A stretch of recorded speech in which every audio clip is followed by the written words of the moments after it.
আশা করছি আজকের এপিসোড আপনাদের অনেক ভালো লাগবে।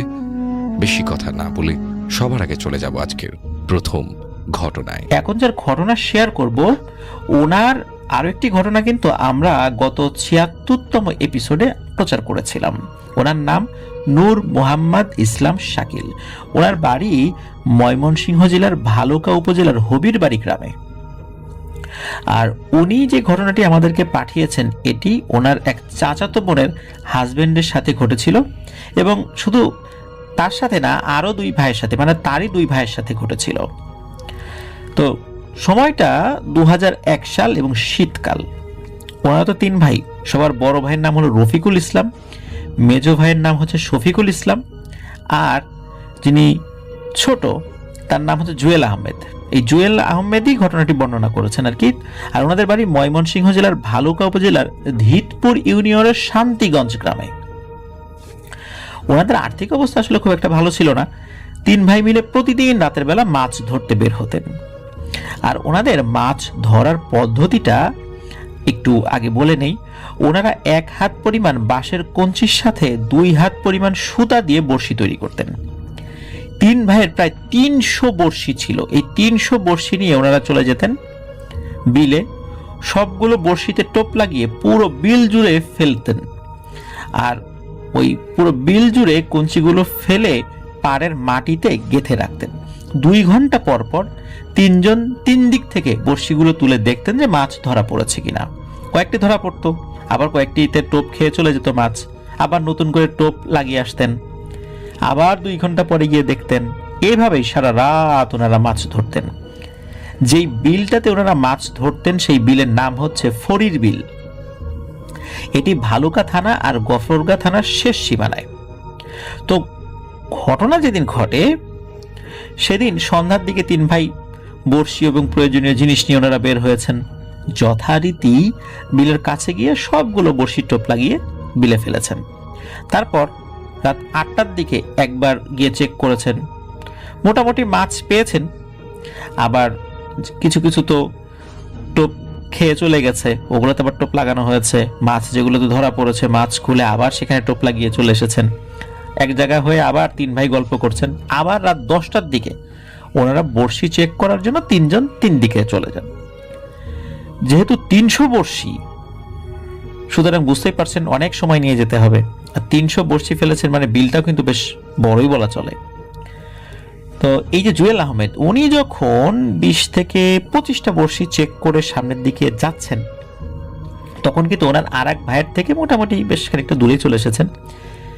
তো আরেকটা বড়শি তুলে যখন অন্য আরেকটা বড়শির কাছে যাওয়ার জন্য সামনে এগোবেন, তখনই সামনে তাকিয়ে উনি থমকে যান। মোটামুটি ভালোই কুয়াশা থাকলেও চাঁদের আলো ছিল বেশ। চাঁদের আলোতে উনি দেখতে পান ৪ থেকে ৫ হাত সামনে একটা লাশ দাঁড়িয়ে আছে। সাধারণত লাশ যেভাবে মাথা এবং পায়ের দিকে গিট দেয়া থাকে কাফনে মোড়ানো অবস্থায়, সেভাবেই আছে। এটা দেখে তো এই জুয়েল আহমেদ প্রচন্ড ভয় পেয়েছেন। ভয় পাওয়াটাই স্বাভাবিক। উনি যে ওনার ভাইকে ডাক দিবেন সেই শক্তি উনি হারিয়ে ফেলেছেন। উনি ওখান থেকে ১ ইঞ্চিও নড়তে পারছিলেন না। হঠাৎ করে ওনার ঘাড়ের কাছে ঠান্ডা একটা হাতের ছোঁয়া অনুভব করেন। এরপর ওনার কিছু মনে নাই। এরপরের ঘটনা ওনার মেজো ভাইয়ের কাছ থেকে শুনেছিলেন। ওনার মেজো ভাইয়ের নাম হলো শফিকুল ইসলাম, তার কাছ থেকে শুনেছেন আর কি। তো ওনার যে মেজো ভাই শফিকুল ইসলাম, উনি আবার ওনার থেকে আরেকটু দূরে চলে গিয়েছেন আর কি, ওই যে বড়শিগুলো দেখার জন্য। উনিও ওরকম আর একটা লাশ দেখতে পেয়েছিলেন। তো ওনার কাছে আবার ম্যাচ এবং সিগারেট ছিল। ওনার সিগারেট খাওয়ার অভ্যাস ছিল। উনি সাথে সাথে এই সিগারেট ধরিয়ে ফেলেছেন। এরপর দেখেন ওই অবয়বটা ভ্যানিশ হয়ে গিয়েছে। তখন এই শফিকুল ইসলামের মাথায় আসে, আরে আমার অন্য দুই ভাই তো, ওরাও তো বড়শি নিয়ে বড়শিগুলো চেক করতে গেছে, তো ওদের সাথেও তো একই বিপদ হতে পারে। কাছাকাছি ছিল হলো জুয়েল আহমেদ। তো উনি কি করেছেন, দ্রুত ওই জুয়েল আহমেদের দিকে যাওয়া শুরু করেছেন, মানে ওনার ছোট ভাইয়ের দিকে। উনি কিন্তু ওইখান থেকে জুয়েল আহমেদের নাম ধরে ডাকছিলেন। কুয়াশার কারণে তো দূর থেকে কিছু দেখা যাচ্ছিল না। আর নাম ধরে ডেকে যখন সারা শব্দ পাচ্ছিলেন না, তখন ওনার মনের মধ্যে আরো এই বিষয়টা দৃঢ় হয়ে যায়, ধারণাটা যে নিশ্চয়ই ও কোনো বিপদে পড়েছে, মানে জুয়েল কোনো বিপদে পড়েছে। উনি তো ওইদিকে দৌড় দিয়েছেন। তো উনি যখন দৌড় দিয়েছেন, যখন কাছাকাছি এসেছেন, তখন দূর থেকে মানে কুয়াশা যখন একটু স্পষ্ট হয়েছে, কুয়াশা কাটিয়ে যখন আরো সামনে এগিয়েছেন, তখন দেখতে পান এই জুয়েল আহমেদের সামনে এরকম একটা অবয়ব দাঁড়িয়ে আছে, এই যে কাফনে মোড়ানো একটা অবয়ব। তখন উনি বুঝতে পারেন যে মাত্র যে অবয়বটা উনি ওখানে দেখেছিলেন, সিগারেট ধরানোর পরে অবয়বটা ভ্যানিশ হয়ে গিয়েছিল, এটাই নিশ্চয়ই এই জুয়েলের সামনে চলে এসেছে। উনি ওটা দেখেই মূলত পেছন থেকে এই জুয়েলের কাঁধে হাত দিয়েছেন। আর এই যে জুয়েল, উনি তো ভয় পেয়ে ওখানে সেন্সলেস হয়ে গেছেন। তখন উনি তো চিন্তা করেছেন এখন ভাইরে নিয়ে কি করি। আর ওইদিকে ওই যে অবয়বটা, ওই অবয়বটা কিন্তু এখান থেকে ভ্যানিশ হয়ে যায়। তখন মোটামুটি মিনিট খানেকের মধ্যে ওনার বড় ভাইও দৌড়াতে দৌড়াতে এসেছেন। বড় ভাই যখন দৌড়াতে দৌড়াতে এসেছেন, তখন শফিকুল ইসলাম বুঝতে পেরেছেন নিশ্চয়ই এই একই ঘটনা এই বড় ভাইয়ের সাথেও ঘটেছে, মানে একই ঘটনা তিনজনের সাথে ঘটেছে। এখন কি করা যাবে, ঘটনা তো ঘটে গেছে, এখন বসে এখানে থাক। এই যে জুয়েল ভাই যিনি, উনি তো অজ্ঞান হয়ে গেছেন, ওকে তো বাড়িতে নিয়ে যেতে হবে। ওনারা দুজনে তাকে উঁচু করে, এক ভাই ওই জুয়েল আহমেদের একটা হাত ওনার কাঁধে নিয়েছেন, আর এক ভাই আর একটা হাত ওনার কাঁধে নিয়েছেন, এইভাবে আস্তে আস্তে তাকে বাড়ির দিকে নিয়ে যাচ্ছেন। তখন মোটামুটি বাড়ি থেকে আধা কিলোমিটার দূরে আছেন। হঠাৎ করে একটা কান্নার আওয়াজ শুনতে পান ওনারা দুজন। আর জুয়েল আহমেদের তো সেন্স নাই, উনি তো অজ্ঞান হয়ে আছেন। তখন এই দুই ভাই হঠাৎ করে কুয়াশার আড়ালে সাদা কিছু দেখতে পান। চোখের সামনে থেকে যখন কুয়াশা কিছুটা সরে যায়, তখন দেখতে পান ওই যে ওই লাশটা সামনে দাঁড়িয়ে আছে। এইবার সেটা কথা বলে ওঠে এবং বলে, কিরে, পালিয়ে কোথায় যাবি? রোজ রোজ তোরা তিন ভাই এসে ডিস্টার্ব করিস, তোদেরকে কিছু বলি না, আজকে তোদেরকে উচিত শিক্ষা দেব। এই বলে ওই অবয়বটা আস্তে আস্তে শূন্যে উঠতে থাকে এবং হাওয়ায় ভাসতে ভাসতে এই যে বড় ভাই যিনি রফিকুল ইসলাম, ওনার গলা চেপে ধরে। আর গলা যখন চেপে ধরেছে, তখন এই যে যিনি জুয়েল আহমেদ, উনি মাটিতে পড়ে গেছে, কিন্তু অজ্ঞান অবস্থায় ছিলেন। আর উনি তো দুই ভাইয়ের উপর ভর করে দাঁড়িয়েছিলেন, ওনার তো সেন্স নাই, উনি তো মাটিতে পড়ে গেছেন। আর এই যে আর একটা ভাই, মেজো ভাই, উনি দেখেছেন যে তার ভাই বিপদে পড়েছে, কিসের কি ভূত প্রেত জিন, ভাইকে বাঁচাতে হবে।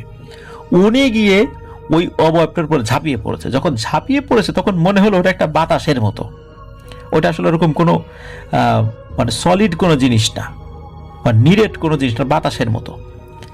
এখন এই দুই ভাইয়ের সাথে ওই অবয়বের ধস্তাধস্তি শুরু হয়ে যায়। মোটামুটি মিনিট দশেকের মতো ধস্তাধস্তি হয়েছে। এরপর ওই অবয়বটা বলে, শোন, আজকের মতো ছেড়ে দিয়ে যাচ্ছি, কোনো ক্ষতি করলাম না, কিন্তু কথাটা মনে রাখিস, এভাবে প্রতিদিন বিরক্ত করতে আসবি না, এরপরে ধরলে কিন্তু সবগুলোকে মেরে ফেলবো। আজকের মতো শুধু ভয় দেখিয়ে চলে গেলাম। এরপরে ওই অবয়বটা অদৃশ্য হয়ে যায়। তো তখন ওই বড় ভাই, উনি তো প্রচন্ড ভয় পেছনের গলা চেপে ধরেছে। যাই হোক, ভয় পেলে এখন বাড়িতে তো আসতে হবে। আবারও ওনাদের ছোট ভাই যে জুয়েল আহমেদ, ওনাকে ধরে বাড়িতে নিয়ে আসা হয়। নিয়ে আসার পর সকালবেলা জুয়েল আহমেদ সুস্থ, তারপর মেজো ভাই যিনি শফিকুল ইসলাম, ওনারও কোনো সমস্যা হয় না, কিন্তু যে বড় ভাই যিনি, উনি প্রচন্ড অসুস্থ হয়ে যান। উনি একদম শুকিয়ে যেতে থাকেন, জ্বর আর ভালো হয় না। এই কয়েকদিনের মধ্যে বেশ হুজুর কবিরাজ দেখানো হলো, কোনো কাজে আসে না। এইভাবে 10 দিন, 11 দিন, 12তম দিনে হঠাৎ করে নাকি বাড়িতে এক পাগল আসে, মানে উস্কো খুস্কো অবস্থা, পুরো দুস্তুর পাগল। এসে ওনার আম্মার কাছে বলে, কিরে, তোর বড় ছেলেকে কেউ সুস্থ করতে পারে নাই নাকি? এই কথা শুনে ওনার আম্মা তো অবাক, পাগল কিভাবে জানলো? আর চিন্তা করেন যে গ্রামের কারো কাছে হয়তো শুনেছে এই পাগলটা। তখন পাগল বলে, এই কয়েকটা মুরগির বাচ্চা দে, তোর ছেলেকে সুস্থ করে দেবো ইনশাল্লাহ। তো ওনার আম্মা ভেবেছে কত বড় বড় হুজুর কবিরাজ ভালো করতে পারলো না, করতে এখন পাগল আসছে, সে নাকি ভালো করবে। কিন্তু নিজের ছেলের ভালো করার জন্য অনেক টাকা পয়সা তো ইতিমধ্যে এই কয়েকদিনে খরচ করে ফেলেছে, কয়েকটি মুরগির বাচ্চা গেলে যাক না। তখন ওনার আম্মা বলে, আচ্ছা আপনি ভালো করতে পারলে আপনাকে 4টা মুরগির বাচ্চা দেবো। তারপর পাগল ঝাড়ফুঁক শুরু করে দেন ওনার বড় ভাই এই রফিকুল ইসলামকে। তারপর এক গ্লাস পানি আনতে বলেন, সেগুলো পরে ফু দিয়ে বলেন এবং বলে দেন যে 3 দিন এগুলো দিয়ে গোসল করাবে, ইনশাল্লাহ ঠিক হয়ে যাবে। এরপর ওই পাগল মুরগির বাচ্চা নিয়ে চলে যায়। সত্যি আস্তে আস্তে ওনার বড় ভাই ধীরে ধীরে সুস্থ হয়ে ওঠেন। এরপর থেকে 3 ভাইয়ের আল্লাহর রহমতে কোনো অসুবিধা হয়নি। এই 3 জনই এখন পর্যন্ত জীবিত আছেন, আলহামদুলিল্লাহ ভালো আছেন। এটাই আমাদেরকে জানিয়েছেন নূর মোহাম্মদ ইসলাম শাকিল ভাই। আর ওই যে পাগল কোত্থেকে এসেছিলেন, বিভিন্ন ঘটনা আমরা এরকম পাই, যখন কোনোভাবে সুস্থ হয় না, অনেক সময় কোনো হুজুর আসেন, ফকির আসেন, পাগল আসেন, এটা হয়তো আল্লাহই পাঠান। ওনারা মানুষও হতে পারেন, জিনও হতে পারেন, তো এটা বিভিন্ন কিছুই হতে পারে। এরকম অনেক ঘটনা আমি দেখেছি যে, এবং এগুলো সত্য ঘটনা, যে হঠাৎ করে এরকম চলে আসে। এটা আল্লাহ তালাই পাঠাই দেন, আমার কাছে মনে হয় আল্লাহ তালা হয়তো বা কোনো ফেরেস্তাই পাঠান, বা কোনো ভালো জিনই, মানে কোনো জিন আসতে পারে এই বিষয়টা সমাধান করার জন্য। কারণ অনেক ভালো জিন তো আমাদের বাড়ির আশেপাশে থাকে, যখন তারা দেখে যে কোনোভাবেই সুস্থ হচ্ছে না, তাদের মনে আল্লাহ দয়া সৃষ্টি করে দেন, তারাও এসে অনেক সময় এরকম ছাড়ফুক করে, কারণ ওরা তো এই ট্রিটমেন্টগুলো ভালো জানে আমাদের থেকে। এরকমও হতে পারে, এগুলো অনেক সময়ই হয়। আল্লাহর কাছে বেশি বেশি করে দোয়া করতে হবে, আল্লাহর উপর ভরসা রাখতে হবে। ইনশাল্লাহ আল্লাহ তালা আমাদেরকে বিপদে ফেলেন বলতে আল্লাহর ইচ্ছাই সবকিছু হয়, আমাদের তকদিরের ভালো মন্দ সবকিছু আল্লাহর ইচ্ছাতেই হয়। আর যদি আমাদেরকে কেউ কোনো ক্ষতি করেও থাকে, আল্লাহ ইচ্ছা করেছেন বলেই তিনি ক্ষতি করতে পেরেছেন। আল্লাহ যখন আর ইচ্ছা করবেন না, এই ক্ষতির প্রভাবটাও ইনশাল্লাহ থাকবে না। এই জন্য বেশি বেশি করে আল্লাহর কাছে দোয়া করতে হবে। আর কেউ জাদুগ্রস্ত হলে অবশ্যই রুকিয়া করতে হবে, কিন্তু রুকিয়া করতে গিয়ে এবং জাদু থেকে মুক্ত হওয়ার জন্য আমরা এমন কিছু শিরকের মধ্যে লিপ্ত হয়ে যাই যেটা আসলে আমাদের পরকালকে ধ্বংস করে দেয়। এই জন্য এই বিষয়টাও যেন আমরা মাথায় রাখি, প্রিয় লিসেনার্স। আশা করছি ঘটনাটি আপনাদের ভালো লেগেছে।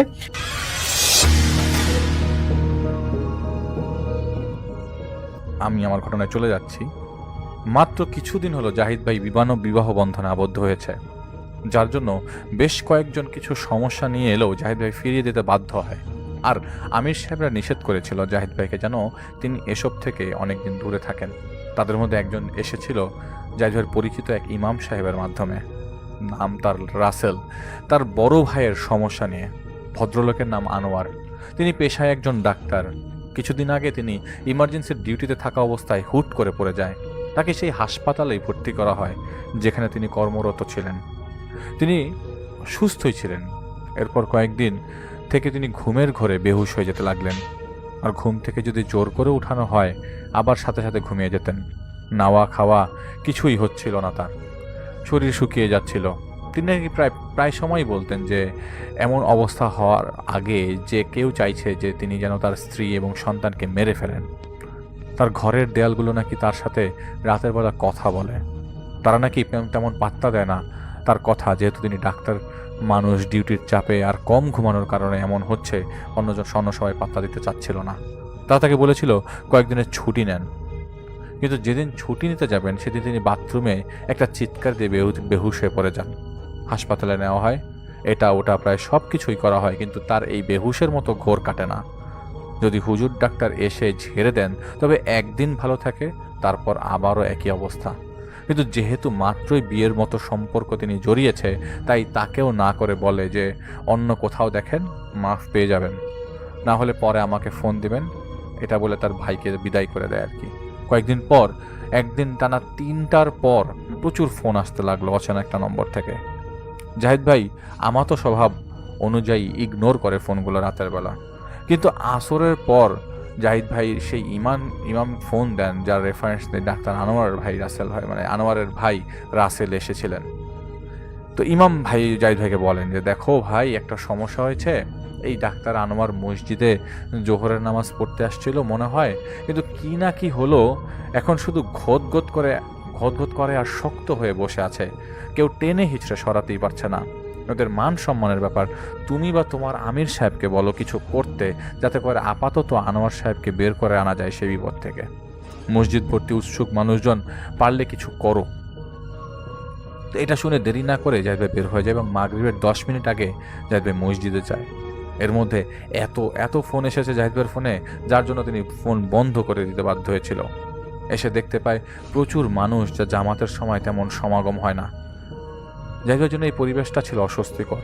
অনেকটা লোকজন এড়িয়ে তিনি ভেতরে ঢুকে দেখতে পায় ঘট ঘট করছে একটা লোক। দেরি না করে তিনি রিং হাতে পরে পিছন থেকে বাম হাত দিয়ে লোকটার চোখ ঢেকে দিয়ে তার মাথার ডান পাশে রিংটা ধরে একটা সূরার কিছু অংশ পড়তে পড়তে চেপে ধরে। আল্লাহর রহমতে 2 মিনিট পর আনোয়ার পরে যান এবং তাকে বের করে নেওয়া হয়। জাহিদ ভাই নিজেও কিছুটা অবাক হয়েছিল, কারণ তিনি ধারণাই করে নাই যে এমনটা কিছু হবে। মনে হচ্ছিল আজ জাহিদ ভাইকে দিয়ে হয়তো কিছুই হবে না, কিন্তু আল্লাহর সাহায্য তো রহমত, তাই না? তো চুপিসারে নামাজ পড়ে লোকজন এড়িয়ে জাহিদ ভাই আনোয়ার সাহেবের বাসায় যায়। সেখানেও একই অবস্থা, শক্ত শটাং হয়ে শুয়ে আছেন তিনি এবং ঘট ঘট শব্দ করছে। তো জোরে জোরে নিঃশ্বাস নিলে যেমন শব্দটা হয় তেমন ঘট ঘট করে শব্দ করছে। তো জাহিদ ভাই সবাইকে বের করে দিয়ে আমির সাহেবকে ডেকে আনে। উনি আসেন, কিন্তু জানালার পাশেই দাঁড়িয়ে রইলেন। জাহিদ ভাই ওনাকে বলে, দেখুন কি করা যেতে পারে। তো আমির সাহেব বলেন, এদিকে আসো। সেই জানালার দিকে জাহিদ ভাইকে নিয়ে বলে, দেখো তো ডান দিকের উপরের দিকে কোনায় কিছু বাধা আছে, ওটা খুলে ফেলো। তো জাহিদ ভাই ফোনের আলোতে ঠিকই জানালার গ্রিলে কিছু একটা দেখে বাধা দেখতে পায় কালো সুতা দিয়ে। তো খুলে দেখতে পায় স্ট্যাম্প সাইজের ছবি। আনোয়ার সাহেবের পিছনে দেখতে যাবে এমন সময় আমির সাহেব জাহিদ ভাইকে দেখতে মানা করে। তখনই তিনি বলেন, ডাকে সাড়া দিও না। এটা বলতে বলতেই জাহিদ ভাইকে কেউ ডাকছিল, ভাই ভাই আমি এখানে, ভাই শুনতে পাচ্ছেন? ও ভাই। আমির সাহেব বলেছিলেন, একদম চুপ জাহিদ, সাড়া দিও না। এভাবে কিছুক্ষণ যাওয়ার পর জাহিদ ভাই আর কিছু শুনছিল না। তো জাহিদ ভাইকে তিনি বলেন যে জ্বালিয়ে দিতে একটা ছবি আগে জ্বালিয়ে দিতে বলে, যতক্ষণে জাহিদ ভাই জ্বালাবে ততক্ষণে উনি আনোয়ার সাহেবকে ঝাড়ফুঁক করবেন। তো জাহিদ ভাই তাদের রান্নাঘরে যেয়ে সেই ছবিটা জ্বালিয়ে দেয়। ছবিটা পড়ার সময় চুল পড়ার বিকট একটা গন্ধ ছড়িয়ে পড়ে চারিদিকে, আর জাহিদ ভাইয়ের বমির উপক্রম হতে লাগে, খুব তীব্র। তো আমির সাহেবের কাছে তিনি যায় এবং বলে যে 2-3 মিনিট জাহিদ ভাইকে বলে যে 2-3 মিনিটেই জেগে উঠবে ভদ্রলোক, তোমার যা যা জানা জেনে নাও, ঘন্টা 4 মধ্যে আবার একই অবস্থা হবে। এই বাসায় কারোর অস্তিত্ব নেই, কিন্তু এই বাসার ক্ষতি দূর থেকে বসে করা হচ্ছে। তুমি 1 ঘন্টার বেশি থেকো না এখানে, বলে তিনি আমির সাহেব চলে যান। আর তারপর আনোয়ার সাহেবের হুঁশ আসে। তিনি জাহিদ ভাইকে বলছিল, তিনি নাকি জাহিদ ভাইকে বারবার ডাকছিল জাহিদ ভাইয়ের পেছনে দাঁড়িয়ে, কিন্তু জাহিদ ভাই তার ডাক শুনেনি। একটু আগে যে ডাকের শব্দ, এটা শোনার পর ধাক্কা খেয়েছিল জাহিদ ভাই মনে মনে। ভাবছিল উনি বললেন এখানে কেউ নাই, কিন্তু ডাক্তার বলছে সে ডাকছিল। তো জাহিদ ভাই নিজেও শুনেছে জাহিদ ভাইকে কেউ ডাকছিল, উত্তর দিতে আমির সাহেব মানা করেছিল। কিন্তু আনোয়ার সাহেব তো বেহুশ, হচ্ছেটা কি জাহিদ ভাই আসলে ভেবে কুল পাচ্ছিল না। বেশ কয়েকদিন পর আনোয়ার সাহেব খাবার খেতে চাইলেও সময় না থাকায় জাহিদ ভাই তাকে সব কিছু খুলে বলতে থাকে। তিনি জাহিদ ভাইকে বলেন, এই সব কিছু শুরু 6 মাস আগে থেকে। তখন ছিল জানুয়ারি মাস। আনোয়ার সাহেব তেমন একটা ধর্ম পালন করতেন বিয়ের আগে। তো বিয়ের 1.5 বছর পর একটা নতুন মেয়ে সন্তানের জন্ম হয়। এরপর থেকে ওনার মানসিকতার পরিবর্তন আসে এবং ধীরে ধীরে তিনি নামাজি হয়ে ওঠেন। আগে তিনি তেমন ধর্ম পালন করতেন না। তো প্রায় তাবলিগি জামাতে বের হতেন। ঠিক সেভাবেই 2018 সালের জানুয়ারির দিকে তিনি তাবলিগের একটা জামাতের অংশ হয়ে দেশের একটি প্রত্যন্ত অঞ্চলে যান, যেখানে এক মসজিদে তার অবস্থান করছিলেন। একদিন রাতে আনোয়ার সাহেব ঘুম থেকে ওঠেন তাহাজ্জুদ নামাজ পড়বেন তাই। মসজিদের পাশের পুকুরে তিনি অজু করছিলেন। চাঁদনি রাত, তাই অনেকটা বোঝা যাচ্ছিল চারপাশ। তিনি অজু করে বসেছিলেন ঘাটে। রাতে প্রকৃতির অমায়িক রূপ দেখে তিনি ওই সময় বসেছিলেন সেই জায়গাটায়। সেই সময় তিনি দেখতে পান একজন মানুষ তার কাঁধে বেশ কয়েকটি ডাব নিয়ে কিছু একটা বলতে বলতে পুকুরের পাড়ে রাস্তার উপরে উঠে মসজিদের দিকে এগিয়ে আসছে। তিনি কিছু ভাবেননি, কারণ ভয়ের এমন কোনো কারণ ছিলই না। সেই লোক যার কাঁধে ডাব ছিল, তিনি এত রাতে ডাব ফেরি করে বিক্রি করছিলেন। সেই লোক বলছিল, ডাব নেবেন? ডাব পরাণ জুড়ে যাবে, এমন স্বাদের ডাব মিষ্টি হলে 5 পাই, মিষ্টি না হলে 1 পাইও না। এভাবে বলতে বলতে মসজিদের সামনে দিয়ে হেঁটে যেতে লাগলো। এত রাতে ডাব, আর হয়তো টাকাকে গ্রামের লোকজন পাই বলে, যদি 5 পাই হয় তবে সে 5 টাকার ডাব হবে, এমনটা ভেবে তিনি সেই ডাব ফেরিওয়ালাকে পেছন থেকে ডাক দেয়।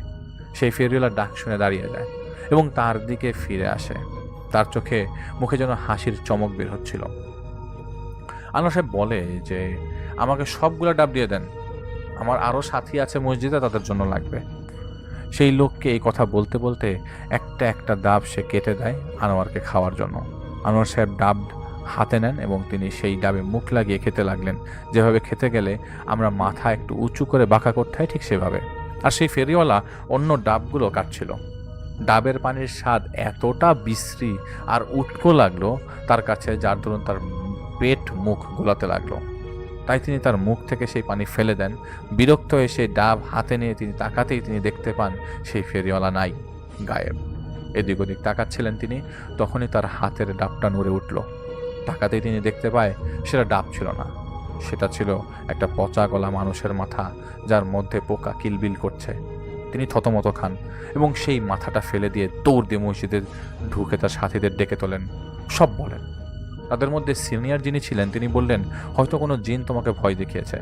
কিন্তু আনোয়ার সাহেবের জোরাজুরির কারণে তারা সেই পুকুর ঘাটে যান, কিন্তু সেখানে কিছুই ছিল না।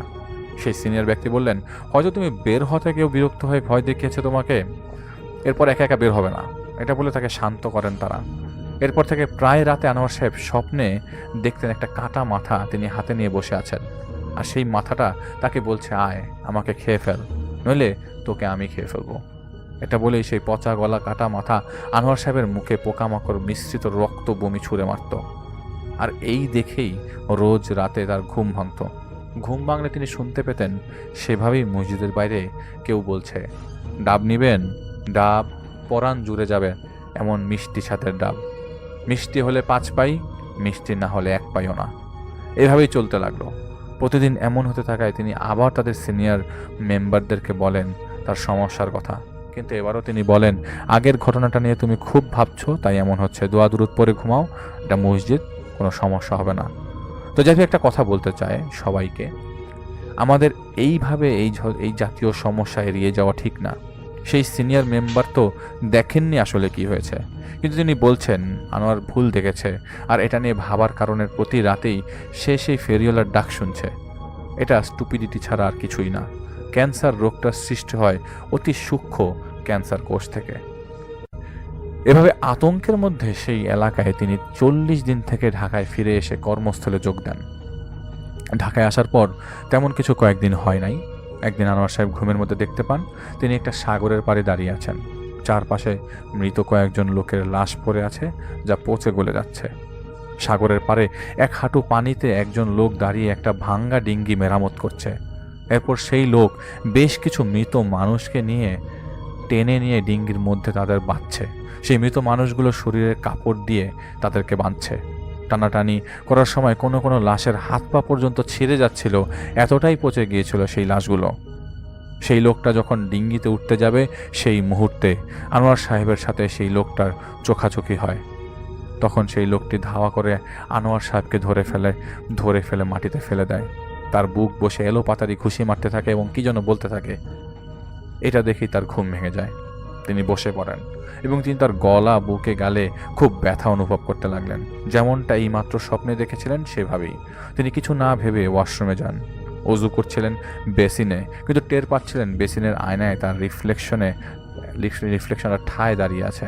তিনি দেখলেন বেসিনের আয়নার দিকে, দেখতে পেলেন আয়নার মধ্যে আনোয়ার সাহেব, আর বাস্তবে আনোয়ার সাহেবের এক লোক না।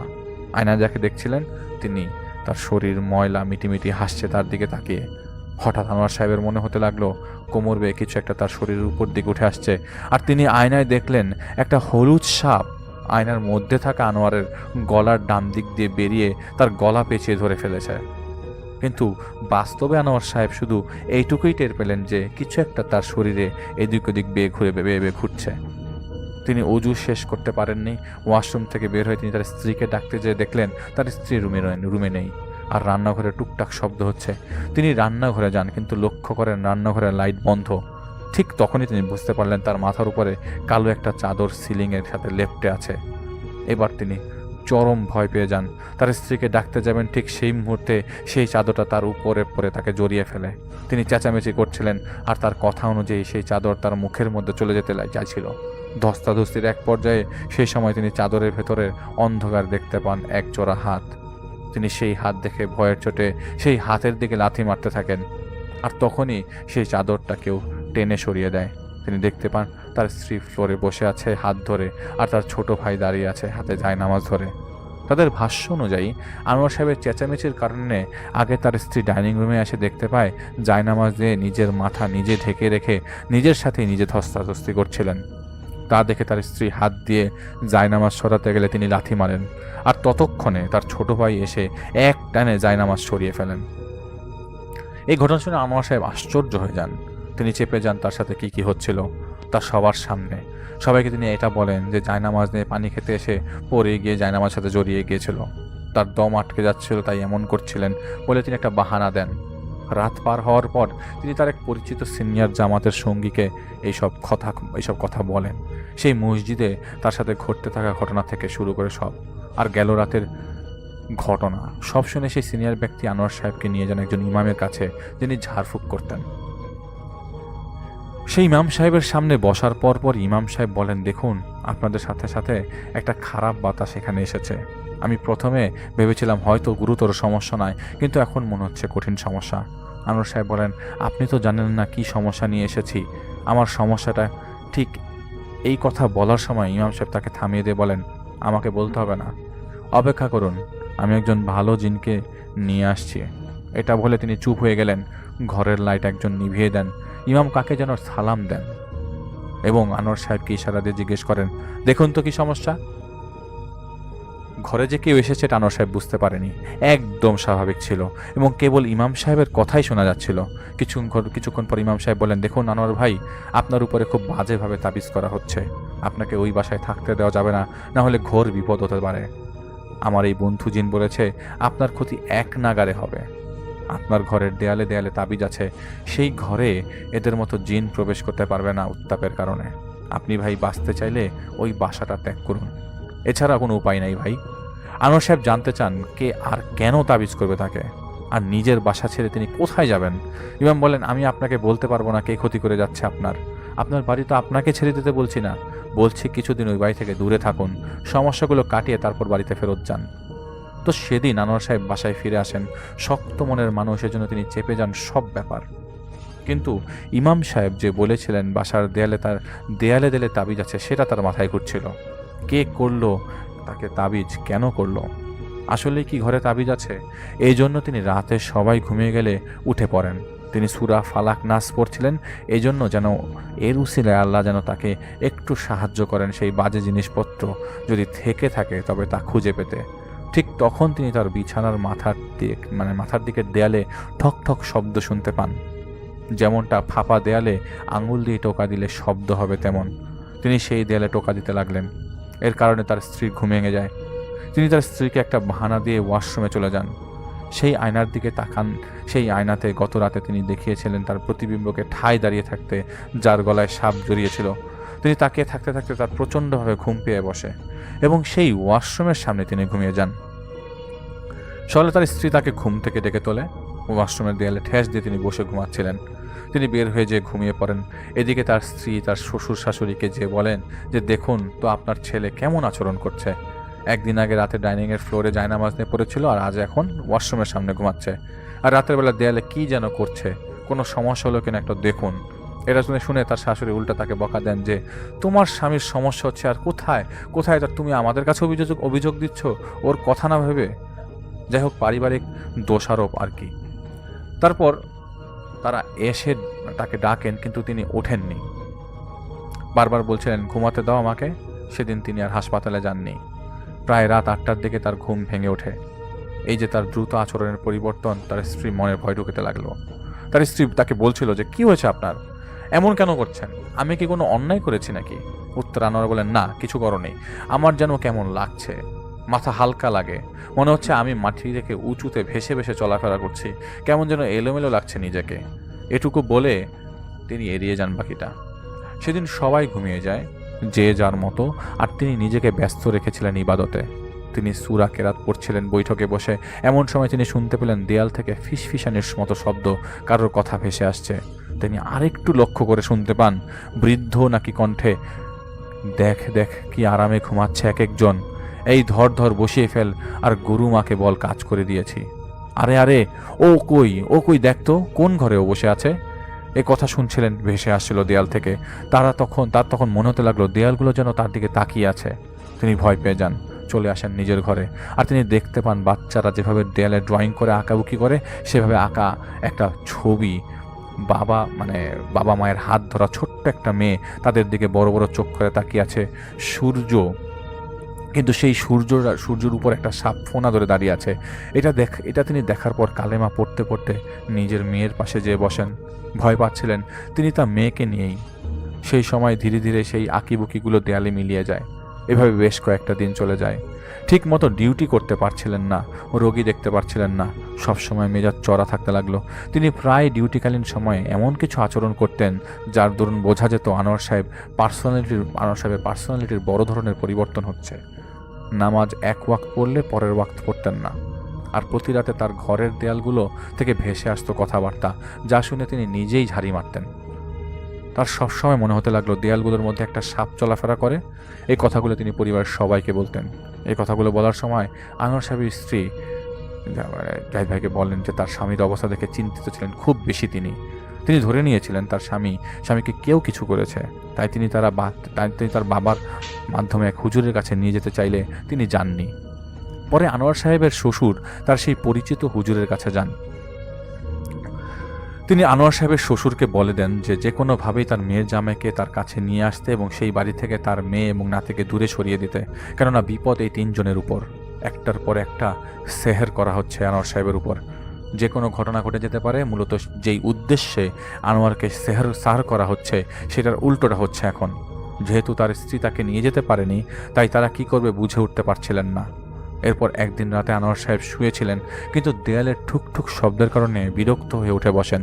তার মনে হতে লাগলো দেয়ালগুলো যেন জীবন্ত হয়ে তাকিয়ে আছে তার দিকে। তার মনে হতে লাগলো যেন সবগুলো দেয়ালে রক্ত মাখা আর লক্ষ লক্ষ পোকা কিলবিল করছে। তিনি উঠে দাঁড়ান। অসহ্য হয়ে উঠছিল তার জীবন। তাই তিনি একটা হাতুড়ি জোগাড় করে নিয়ে ফেলেন এবং আসেন নিচতলা থেকে। তিনি চাচ্ছিলেন হাতুড়ি দিয়ে তিনি দেয়ালগুলো ভেঙে ফেলবেন।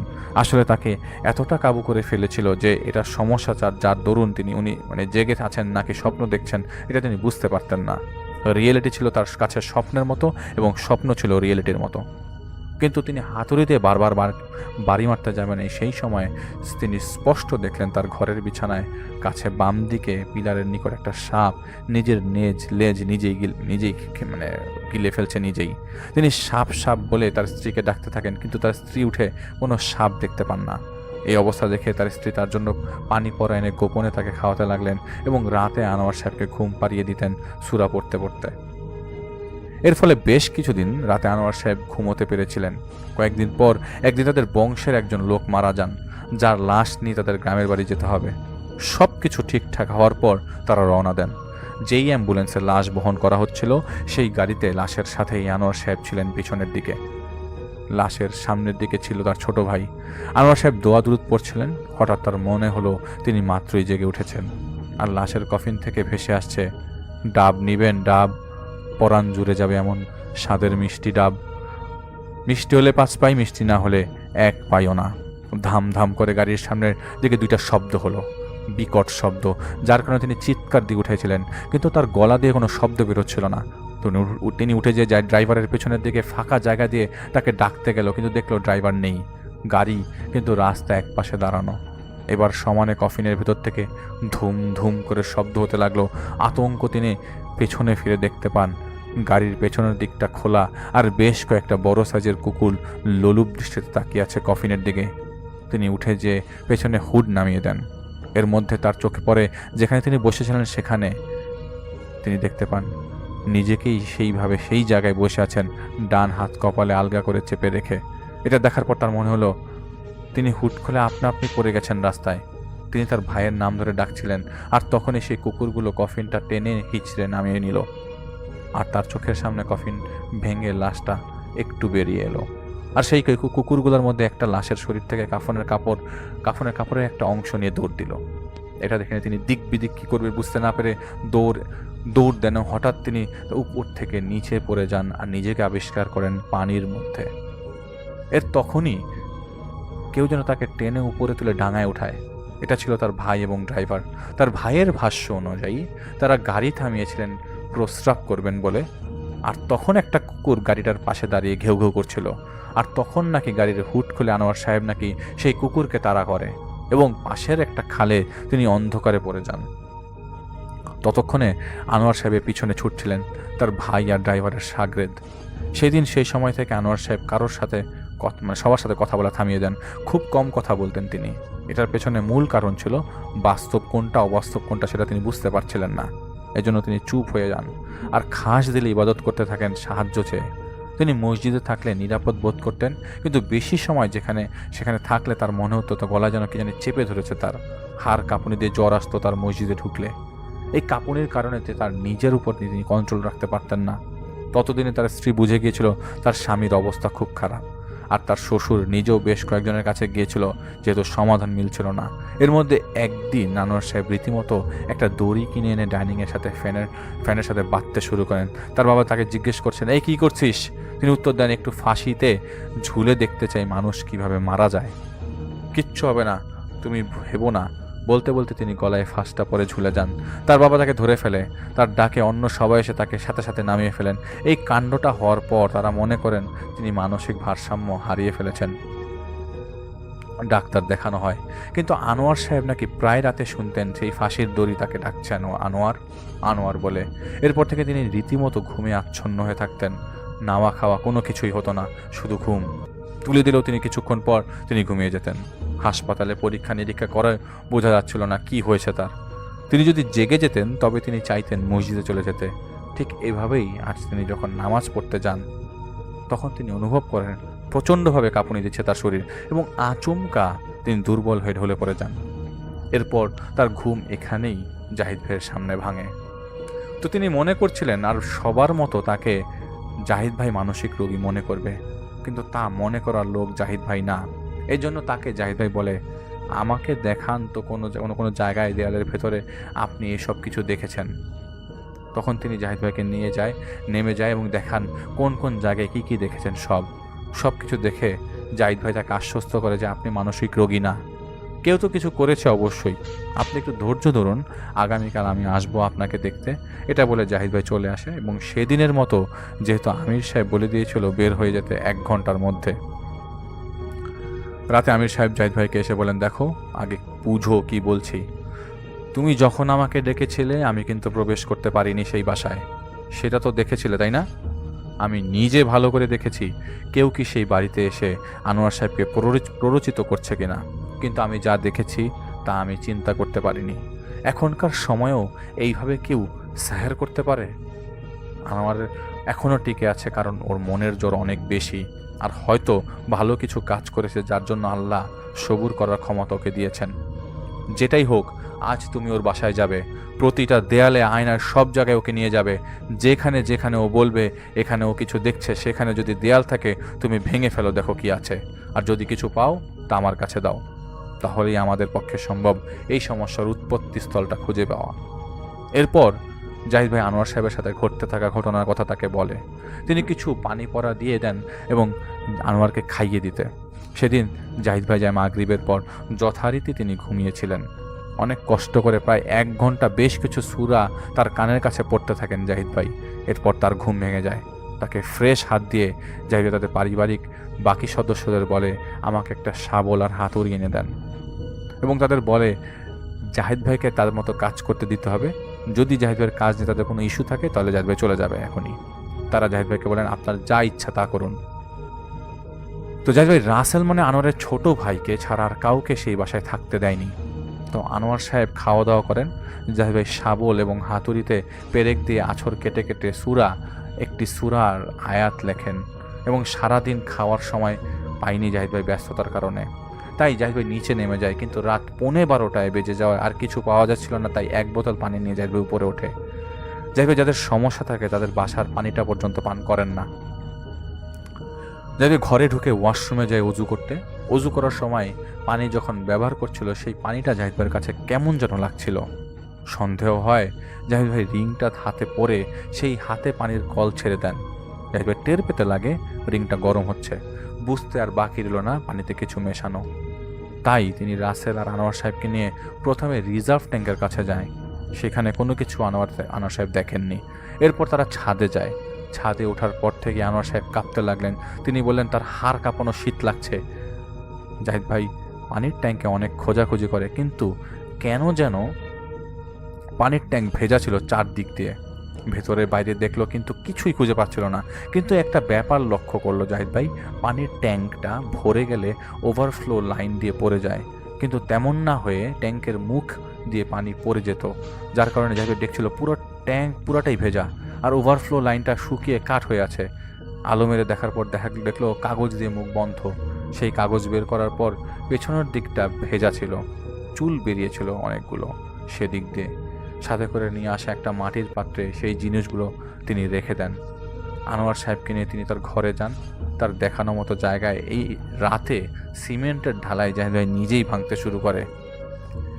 জাহিদ ভাই বারবার বলছিল এখানে, উনি বারবার বলছিল এখানে সাপ আছে, এখানে দেয়ালের ভেতর। কিছুক্ষণ পর যখন প্রায় 7-8 ইঞ্চি পরিমাণ সিমেন্টের ঢালাই সরিয়ে ফেলার পর জাহিদ ভাই কালো কিছু একটা নরচুর করতে করতে দেখতে পেয়ে সরে যায়। বিশ্বাস করা যাবে না, বলেছেন বিশ্বাস করতে পারবেন না, একটা জীবিত সাপ ছিল। এটার মাথা ছিল হাতের বুড়ো আঙ্গুলের মতো। এটাকে নড়তে দেখে জাহিদ ভাই আমির সাহেবকে ডাকে। কি করব বুঝতে পারছিল না জাহিদ ভাই। এমন ছিল যে সিমেন্টের ঢালাই এই সাপের উপরেই করা হয়েছে। সেই ভাঙ্গা জায়গা দিয়ে সালফারের বিকট গন্ধ বেরোতে শুরু করে, যা সহ্য করা ছিল প্রচণ্ড কষ্টের। আর আনোয়ার সাহেব এবার তার ছোট ভাইকে বললেন, দেখ আমি বলছি, বারবার তোরা পাত্তা দিলি না, এখন দেখ। এটা বলছিলেন আর কয়েক কাঁদছিলেন জাহিদ ভাইকে জড়িয়ে ধরে। এদিকে আমির সাহেব ততক্ষণে আসেন সেখানে। তিনি আলো নিভিয়ে দিতে বলেন। জাহিদ ভাই তাকে ট্যাঙ্ক থেকে পাওয়া তাবিজ দেয় এবং তাকে সে দেখানো সেই ছাপটা জীবিত অবস্থায় দেয়ালের ভেতরে চাপা ছিল। উনি বলেন, বাথরুমের আয়নাটা খুলে নিয়ে আসো। খোলার সময় আয়নার দিকে তাকাবে না, আর কেউ ডাকলেও সাড়া দিবে না। এই অন্ধকারে বাথরুমে যে আলো জ্বালিয়ে জাহিদ ভাই আয়নাটা খোলার চেষ্টা করতে থাকে। আয়নার দিকে জাহিদ ভাই তাকিয়েছিলেন বেশ কয়েকবার। আয়নাটা খোলার পর জাহিদ ভাই একটা ঝলক দেখলো আয়নার মধ্যেই একজন মানুষের চেহারা, যে আয়নাটা খুলে নিয়ে গেছে এবং পরে এসে সেই জায়গায় আবার লাগিয়ে দিয়েছে। আনোয়ারের ঘর থেকে জাহিদ ভাইকে আমির সাহেব বলেন, তোমাকে তো না করেছিলাম তাকাতে, তাই না? আচ্ছা, বের হয়ে আসো। এরপর তিনি জাহিদ ভাইকে বলেন, ওদের ঘরের সবাইকে এনে ঢোকাও আর সবার সামনে আয়নাটা ভেঙে ফেলো, এরপর চলে আসো। জাহিদ ভাই সব খোঁজ খবর নিয়ে ভোরের আগেই আসবে, আমির সাহেব ভোরের আগেই আসবে সব খোঁজ খবর নিয়ে। জাহিদ ভাই আলো জ্বালিয়ে রাসেলকে বলেন, সবাইকে ডাকো। রাসেলের চোখ ছানা বড়া হয়ে গিয়েছিল এমনটা দেখে। এদিকে সবাই এসে আনোয়ার সাহেবের বিছানা বাম দিকের পিলারের নিকট খুঁড়ে রাখা জায়গায় সাপটার মাথা নড়তে দেখে অবাক তো হয়েছিলই। আনোয়ারের বাবা কান্নায় ভেঙে পড়ে। তো জাহিদ ভাই ঠিক তখনই কাউকে কিছু না বলে সেই আয়নাটা ফ্লোরে ছুঁড়ে মেরে ভেঙে ফেলে। তখন জাহিদ ভাই দেখলো হঠাৎ হওয়া শব্দে আচমকা সবাই কেঁপে উঠল, কিন্তু আনোয়ারের মা তার হাতটা লুকিয়ে ফেলেন। ব্যাস, সব কিছু পরিষ্কার কে করেছে। এখন জানা বাকি ছিল কেন। জাহিদ ভাই কাউকে বুঝতে না দিয়ে বের হয়ে যেতে লাগলো। বললো, আগামীকাল আসবো। জাহিদ ভাইকে আনোয়ার সাহেব বলছিলেন সাপটাকে কিছু করে দিতে, কারণ ভয় লাগছিল সবার। তখন জাহিদ ভাই একটা কাপড় দিয়ে সেই জায়গাটা ঢেকে দেয় এবং সেই ঘর তালা মেরে দিয়ে চাবি নিজের কাছে রাখে জাহিদ ভাই। বলে যে কাজ শেষ হয়নি, সব কিছু শুরু মাত্র, অনেক কিছু খুঁজে পাওয়া বাকি। এটা বলে সেখান থেকে চলে আসে। ভোরে জাহিদ ভাইকে আমির সাহেব সব কিছু বলেন, কে, কেন, কখন, কোথায়, কিভাবে, সব কিছু, যা এখন জাহিদ ভাই বলবে না। জাহিদ ভাই চাই এই অংশটুকু মন দিয়ে শুনুন, প্রতিটা কথা, প্রতিটা শব্দ। আপনারা সবাই প্রস্তুত তো? সেদিন পরন্ত বিকেলের দিকে তাদের বাসায় জাহিদ ভাই যায়, কিন্তু তাদের বাসায় প্রবেশ না করে বাসার পাশে একটা পার্কিং গার্ডেনের সাইডে বসে রাসেলকে ফোন দিয়ে ডেকে আনে। সে এসে জাহিদ ভাইকে বলে, ভেতরে আসুন। কিন্তু জাহিদ ভাই তাকে তার পাশে বসতে বলে। জাহিদ তাকে বলে, আমি যা জানি, যা বলবো তা কি হজম করার মতো শক্তি আছে তো আপনাদের? রাসেল বলেন, ভাই, জীবনে কোনো দিন এমন কিছু দেখিনি, শুধু শুনেছি। আজ নিজ চোখে নিজেদের বাসায় দেখলাম। সত্যি এমন কিছু আছে তা আগে বুঝতাম না। যেটাই হোক, আপনি বলবেন যে জড়িত আছে, তার নামটাও বলবেন। জানতে চাই কে আমাদের এত বড় সর্বনাশ করতে চেয়েছে। জাহিদ ভাই তাকে বলে সর্বনাশ করতে চায়নি, জ্ঞান লোপ পেয়ে বিবেক হারিয়ে আরেকজনের পুতুল হয়ে সে এই কাজ করেছে। তখন রাসেল জাহিদ ভাইয়ের কাছে জানতে চান, ভাই, নামটা দয়া করে একবার বলেন। তখন জাহিদ ভাই তাকে বলেন, চলুন উপরে যাই, নাম বলবো না, আপনাদের সামনেই দাঁড় করিয়ে দেব। এরপর তাদের ঘরে জাহিদ ভাই যায়, যেখানে আনোয়ার সাহেব, তার স্ত্রী এবং তার শ্বশুর শাশুড়ি, রাসেল আর আনোয়ারের মা বাবা ছিল। জাহিদ ভাই কথা বলতে শুরু করে 2 দিন আগে মসজিদে আনোয়ার ভাইকে জাহিদ ভাই দেখেছিল। তারপর জাহিদ ভাই এই বাসায় আসে। আনোয়ার সাহেবের অবস্থা এমন ছিল যা থেকে সবাই এবং উনি অবাক হয়ে গিয়েছিল। এজন্য জাহিদ ভাই আমির সাহেবকে ডেকেছিল। তিনি প্রথমে এসে আপনাদের বাসায় ঢুকতে পারেননি। তিনি নিজে জাহিদ ভাইকে দেখিয়ে দিয়েছিল আনোয়ার ভাইয়ের ঘর লাগোয়া বারান্দার গ্রিলের উপর একটা তাবিজ বাঁধা। জাহিদ ভাই সেই তাবিজটা পুড়িয়ে দিয়েছিল। এরপর জাহিদ ভাই গত রাতে যখন এসেছে তখন পানির ট্যাঙ্কটা যেটা আপনাদের ছাদের উপর, সেটা থেকে একটা তাবিজ বের করে নিয়ে আসছিল। আনোয়ার ভাই তখনও সেন্সেই ছিল। জাহিদ ভাই তার কথা মতো দেয়ালটা খুঁড়ে এরপর কি বের হলো তা আপনারা সবাই জানেন। জাহিদ ভাই সেই সময় আমির সাহেবকে ডেকেছিল। তিনি এসে জাহিদ ভাইকে বলেছিলেন আনোয়ারের ঘরের বাথরুমের আয়নাটা খুলে ফেলতে। তিনি জাহিদ ভাইকে না করেছিলেন আয়নার দিকে তাকাতে। জাহিদ ভাই ঘাড় তেরা, তাই তিনি আয়নার দিকে তাকিয়েছিল আর তিনি তার চেহারাটাই দেখেছে যে এই ক্ষতি করেছে। জাহিদ ভাই এক পলক দেখেছিল সেদিন ডাব কাঁধে নিয়ে যেই বদজিন জাদুর উৎপত্তি ঘটিয়েছিল তাকে কে পাঠিয়েছে। আমির সাহেব জাহিদ ভাইকে বলেছিলেন আয়না ভেঙে ফেলো, তখন জাহিদ ভাই ভেঙেছিল। রাতে তিনি জাহিদ ভাইকে রাতে তিনি জাহিদ ভাইকে অনেক কিছুই বলেছে যা জাহিদ ভাই এখন বলবে। তার মধ্যে তিনি এটাও বলেছিলেন এই ঘরে যে ব্যক্তি আছে সেই ব্যক্তি এখন আছেন যে এই জাদুগুলো করেছেন, তার হাতে একটা সুতা বাঁধা ছিল। আয়না ভেঙে ফেলার সময় সেই সুতা পড়ে গিয়েছিল নিজেই। সুতরাং আপনাদের হাত পরীক্ষা করলেও জানা যাবে কে করেছেন। কিন্তু জাহিদ ভাই তা করবে না। জাহিদ ভাই বলেন আমি শুরু থেকে বলবো কোথায়, কিভাবে, কখন, কেন, কাকে দিয়ে আপনি এই কাজগুলো করিয়ে দিয়েছেন। আমি সব কিছু বলার আগে বলে স্বীকার করে ফেলুন। জাহিদ ভাই তাকিয়ে দেখলো সবাই জাহিদ ভাইয়ের মুখের দিকে তাকিয়েছে আশ্চর্য হয়ে। জাহিদ ভাই বলে তবে ঠিক আছে, আনোয়ার বিয়ে করেছেন অনেক দিন হলো, কিন্তু আন্টি মানে আনোয়ারের মা বিয়ের আগে আপনি চেয়েছিলেন আপনার বোনের মেয়েকে বিয়ে করিয়ে ঘরে তুলে আনবেন, কিন্তু রাজি হয়নি আনোয়ার। এরপর আপনি প্রথমবার চিনি পড়া নিয়ে আসেন আনোয়ার সাহেবকে বসে এনে বিয়েতে রাজি করাতে, কিন্তু সফল হননি। এরপর তো এই মেয়ের সাথে বিয়ে হলো, সন্তান হলো, কিন্তু এতদিনে এই মেয়েটাকে আপনি গ্রহণ করে নিতে পারেননি। আপনার অন্তরে বিষ ঢোকানো হচ্ছিল এই মেয়ে আপনার ছেলেকে দিয়ে আলাদা হয়ে যাবে, সম্পত্তির ভাগ দিতে হবে, ভাই ভাইয়ে ঝগড়া লাগবে, এগুলো বলে আপনি আপনাকে খেপাচ্ছিল। যখন দেখলেন বিয়ের পর আনোয়ারের ভেতরে পরিবর্তন এসে তখন আপনি ধারণা করলেন এই মেয়ে জাদু করে আপনার ছেলেকে কাবু করে রেখেছে। তারপর আপনার বোনের উস্কানিতে আর আপনার নিজের ক্ষোভ থেকে আপনারা গত বছরের ডিসেম্বরে একজন কবিরাজের কাছে যান। কেন আনোয়ারকে বশ করতে হবে? আনোয়ার যেন তার স্ত্রী সন্তানকে দূর দূর করে তাড়িয়ে দেয় এবং আপনার বোনের মেয়েকে বিয়ে করে সেজন্য? যেদিন ডাবের পানিতে সেই কবিরাজ আপনার মাথার চুল, আনোয়ারের কাপড় এবং চুক দিয়ে জাদু করলো, আপনি এতটাই অন্ধ হয়েছিলেন মা যে নিজের সন্তানের ক্ষতি করছেন তা বুঝতেই পারছিলেন না। তাদের কথা মতো আয়নার পেছনে এবং দেয়ালে বিভিন্ন জিনিস লাগিয়ে দিতেন। যখন দেখতেন আপনার ছেলের এই আচরণগুলো তখন আপনার সেই বোন বলতো দেখ এত কঠিন বশ করেছে তোর ছেলের বউ, যার কারণে কবিরাজ সেই বশগুলোর সাথে পেরে উঠতে পারছে না, তাই তোর ছেলেকে কষ্ট দেয় সেই জাদুগুলো যাতে করে তুই এসে আমাদের বলিস কাজগুলো না করতে। আপনি গেল মার্চ মাসে একটা ছেঁড়া ওড়না নিয়ে এসেছিলেন যেটা কবিরাজ দিয়ে বলেছিল আপনার ছেলের বিছানার ভেতরে ঢুকিয়ে দিতে। জাহিদ ভাই বলছে আপনি কি জানেন আন্টি সেই ওড়নাটা কিসের? সেই ওড়নার ফাঁস দিয়ে একজন আত্মহত্যা করেছিল। জানতেন না তো কি করেছিলেন? আরেকজনকে আপনি অন্ধ বিশ্বাস করে আপনার এই ছেলের গলায় ফাঁস দিয়ে মরতো, আর 2-3 মাস পর তখন ওকুল হারাতেন।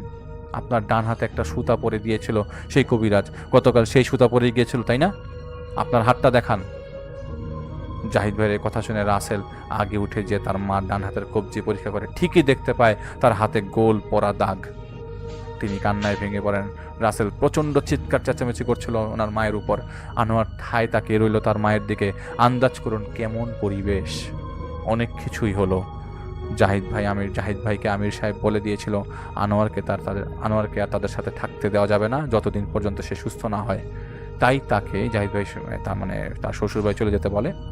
পরে আনোয়ার সাহেবের ঘরের দেয়াল ভেঙে বেশ কিছু তাবিজ এবং সেই সাপটাকে বের করে ফেলেন জাহিদ ভাই।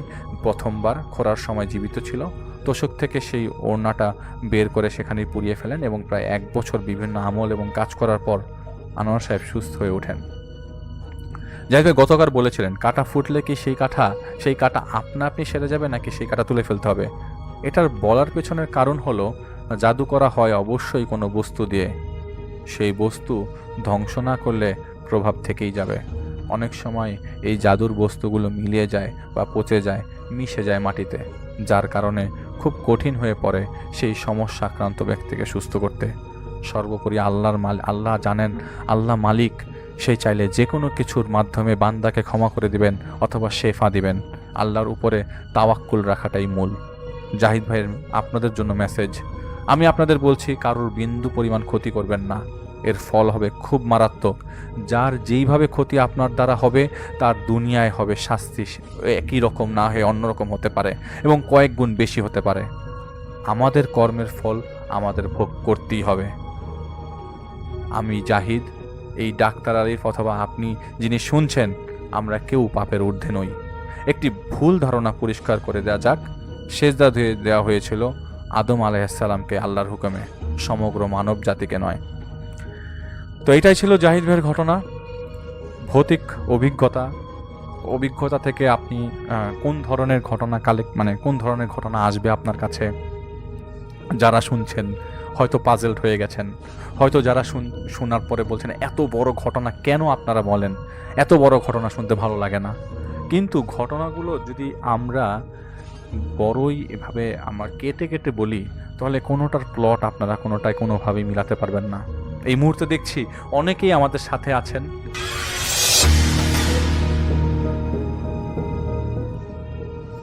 আসসালামু আলাইকুম রাসেল ভাই, আজকে একটা নতুন ঘটনা নিয়ে আপনাদের মাঝে হাজির হয়েছি। এটি একটি সত্যি ঘটনা এবং আপনাদের এই ঘটনাটি শুনলে গায়ের লোম দাঁড়িয়ে যাবে, এরকম একটি ভয়ঙ্কর লেভেলের ঘটনা। এই ঘটনাটি আমাকে পাঠিয়েছেন নরসিংদী থেকে আজিজ ভাইয়া, এনার বাসা নরসিংদী জেলায়। তো তিনি আমাকে যে ঘটনাটি শেয়ার করেন, তিনি যেটা বলেন যে তাদের গ্রামে একটা বিল ছিল, সেই বিলের একটি ভয়ঙ্কর লেভেলের ঘটনা আমাকে শেয়ার করেছেন তিনি। এই ঘটনাটি ঘটে তার এক বাড়ির পাশের চাচার সঙ্গে। তিনি সে সময় ওই বিলে পহরাদার হিসেবে কাজ করতেন।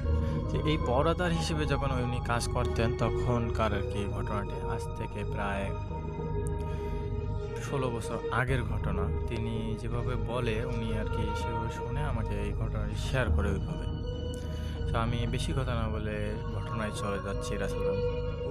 তো ঘটনাটি যখন শুরু হয় তখন আজ থেকে 16 বছর আগে।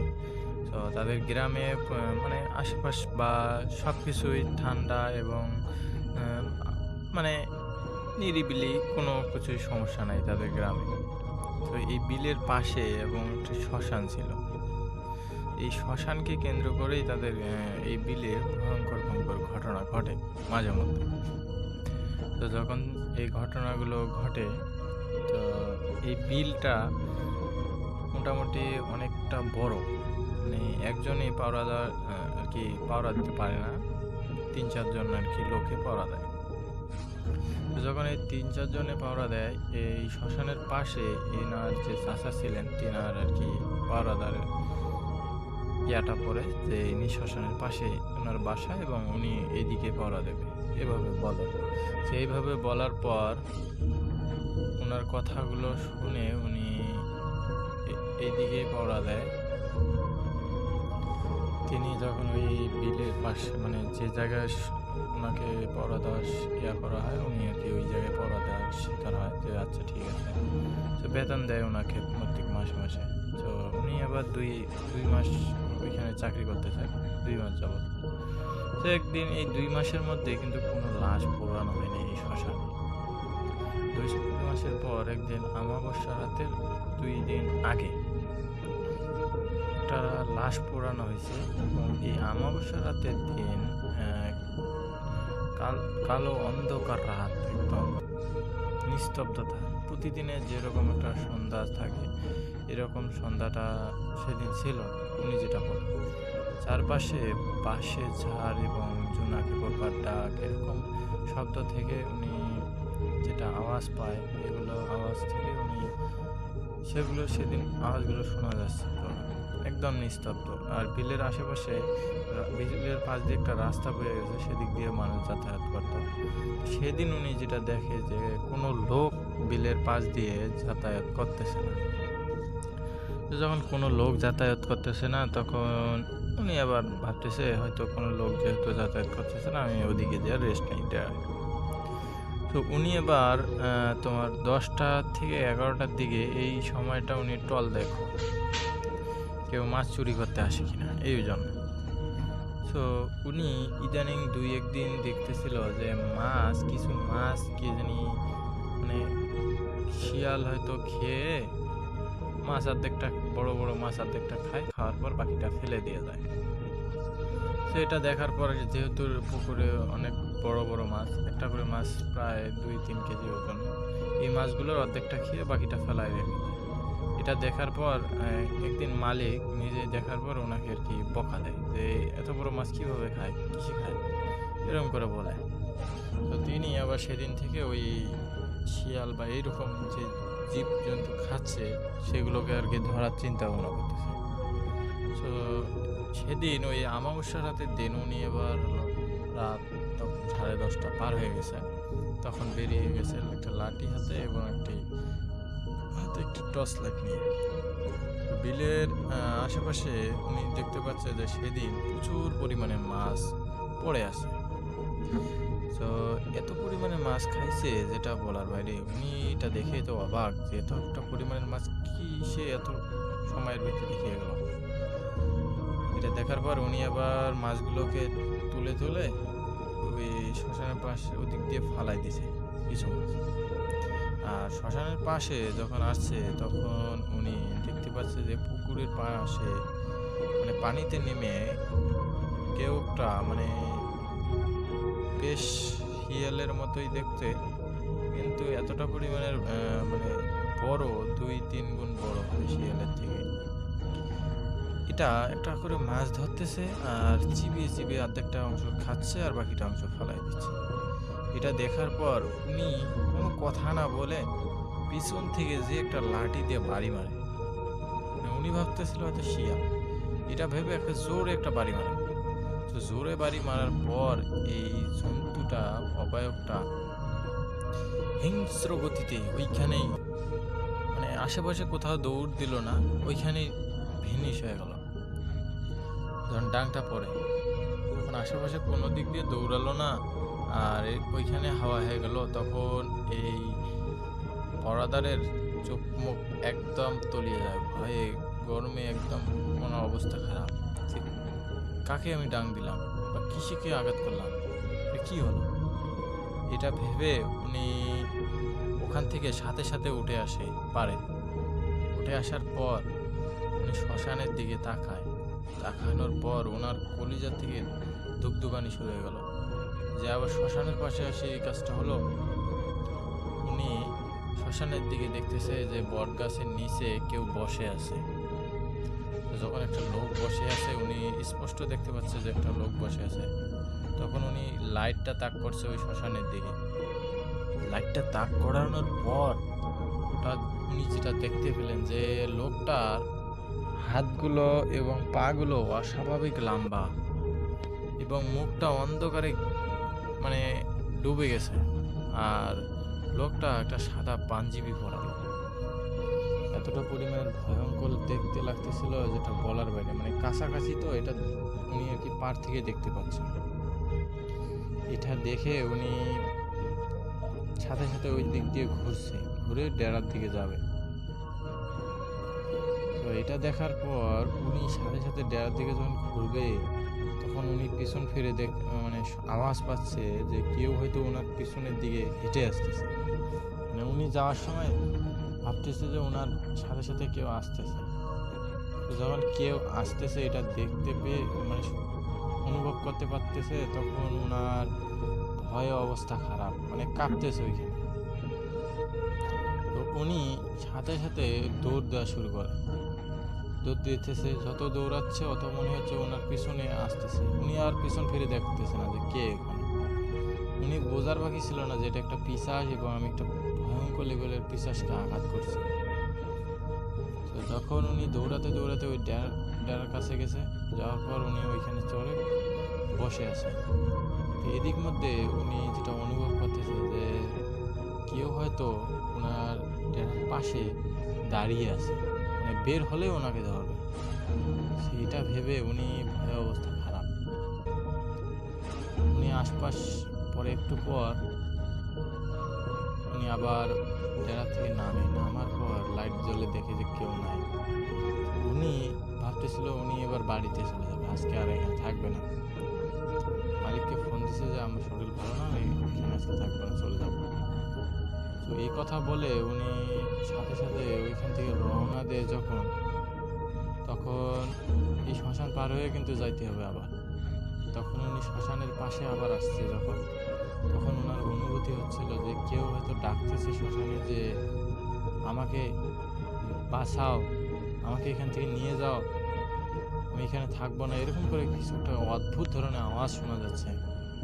এটা শোনার পর ওনার ভয় আরও কাজ করা শুরু করে। উনি দৌড়াতে দৌড়াতে একটা পর্যায়ে যে এই বিলের শেষ মাথায় যে উনি একদম ওইখানে অজ্ঞান হয়ে যায়। পরে এই চাচাকে সকালবেলা গ্রামবাসী ওখানে খুঁজে পায় এবং এনাকে জিজ্ঞাসা করা হয় যে আপনি ওখানে কিভাবে পড়লেন বা ওখানে কি হয়েছিল, আর ওখানে কিসের জন্য শুয়ে আছিলেন রাত্রে। তো উনি যেটা সবাইকে বলে যে এরকম এরকম বিষয়, আমি রাত্রে যখন ডিউটিতে ছিলাম তখন এই বিষয়গুলো আমি দেখতে পাই। তো সবাই এই বিষয়গুলো শোনার পর থেকে এই শ্মশানের পাশ দিয়ে কেউ আর সাহস করতো না রাত্রিকালীন সময় যাওয়ার জন্য। পরবর্তীতে এই শ্মশানের পাশে যে রাস্তাটা ছিল সবাই মিলে এই রাস্তাটা বন্ধ করে দেয়। আর তিনি জানতে পারে যে 2 দিন আগে বা এই শ্মশানের আশেপাশে যখন লাশগুলো পোড়ানো হয় তখন নাকি 2-3 দিন আতঙ্ক ছড়িয়ে যায় এবং সেদিনের রাতটাও ছিল অমাবস্যা রাত এবং 3 দিনে তিনি এই রাতটা আসে। আর উনি সেই রাতের এই অবায়কের কবলে পড়ে গেছেন। মুরব্বীরা যেটা বলে যে শ্মশানে প্রতিনিয়ত এরকম ভয়ঙ্কর লেভেলের ঘটনা ঘটে যখন লাশ পোড়ানো হয় আর এরকম আওয়াজ হয়, তুমি যে বেঁচে পড়ছো এটা তোমার ভাগ্য, এরকম করে বলে। তো উনি এভাবে আর কি ঘটনাটি শেয়ার করে আজিজ ভাইয়ের সাথে। আজিজ ভাই আমাকে এই ঘটনাটি শেয়ার করেছিল। তো ঘটনাটি অবশ্যই অনেক সুন্দর ছিল। তো ঘটনাটি অবশ্যই এরকম ঘটনা যাতে আরও সুন্দরভাবে আমাদেরকে পাঠিয়ে দেয়, সেই জন্য আজিজ ভাইকে অনেক অনেক ধন্যবাদ। তো আজকের মধ্যে এখানেই বিদায় নিচ্ছি। তো আশা করি ঘটনাটি আপনাদের অনেক ভয় এবং শিহরণযোগ্য একটি ঘটনা। তো আল্লাহ হাফেজ, আসসালামু আলাইকুম।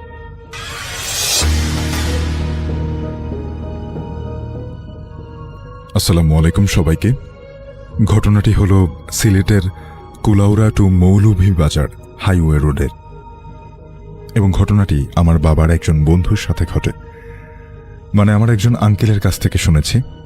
একেবারে সত্য ঘটনা, পড়ে শোনানোর অনুরোধ করছি। এবার মূল ঘটনায় আসি। এখন থেকে প্রায় 5 বছর আগের কথা। আগে একটু আমার বাবার বন্ধুর চাচার সম্পর্কে বর্ণনা দিই। উনি পেশায় একজন সিএনজি চালক ছিলেন। তো সেদিন রাত্রেবেলা আনুমানিক 11টার দিকে উনি যখন খেয়ে দিয়ে ঘুমিয়ে যাওয়ার সময় তখন ওনার কাছে একটা ফোন কল আসে। আর সেই ফোন কলটা সিএনজির মালিক করেন। এখানে একটা কথা বলে রাখি, উনি যে সিএনজিটা চালাতেন সেটা ভাড়ায় চালিত। তারপর সিএনজির মালিক ওনাকে ফোন কলে বলে ওনার বউয়ের নাকি পেটে ব্যথা করছে। আসলে ওনার বউ তখন গর্ভবতী অবস্থায় ছিলেন।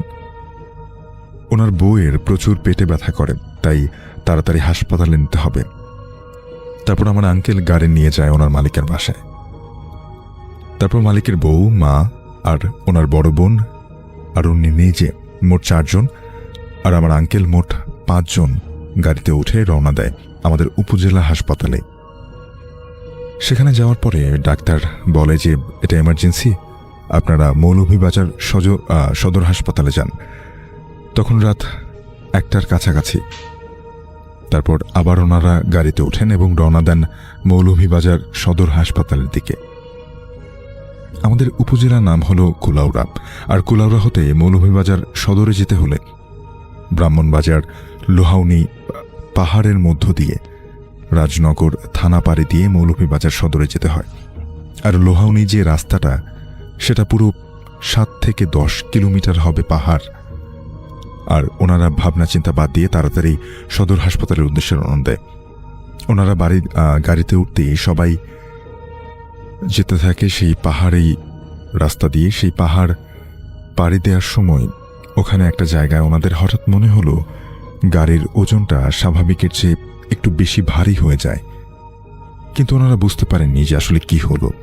তারপর ওনারা যখন সদরের পৌঁছতে যাচ্ছেন, তখনই সেই গর্ভবতী মহিলার পেটে প্রচণ্ড রকমের ব্যথা ওঠে, আর উনি তখনই বাচ্চা প্রসব করেন। জন্ম দেয় সেই গাড়িতেই, কিন্তু দুঃখের কথা হলো বাচ্চাটা মরা অবস্থায় জন্ম নেয়।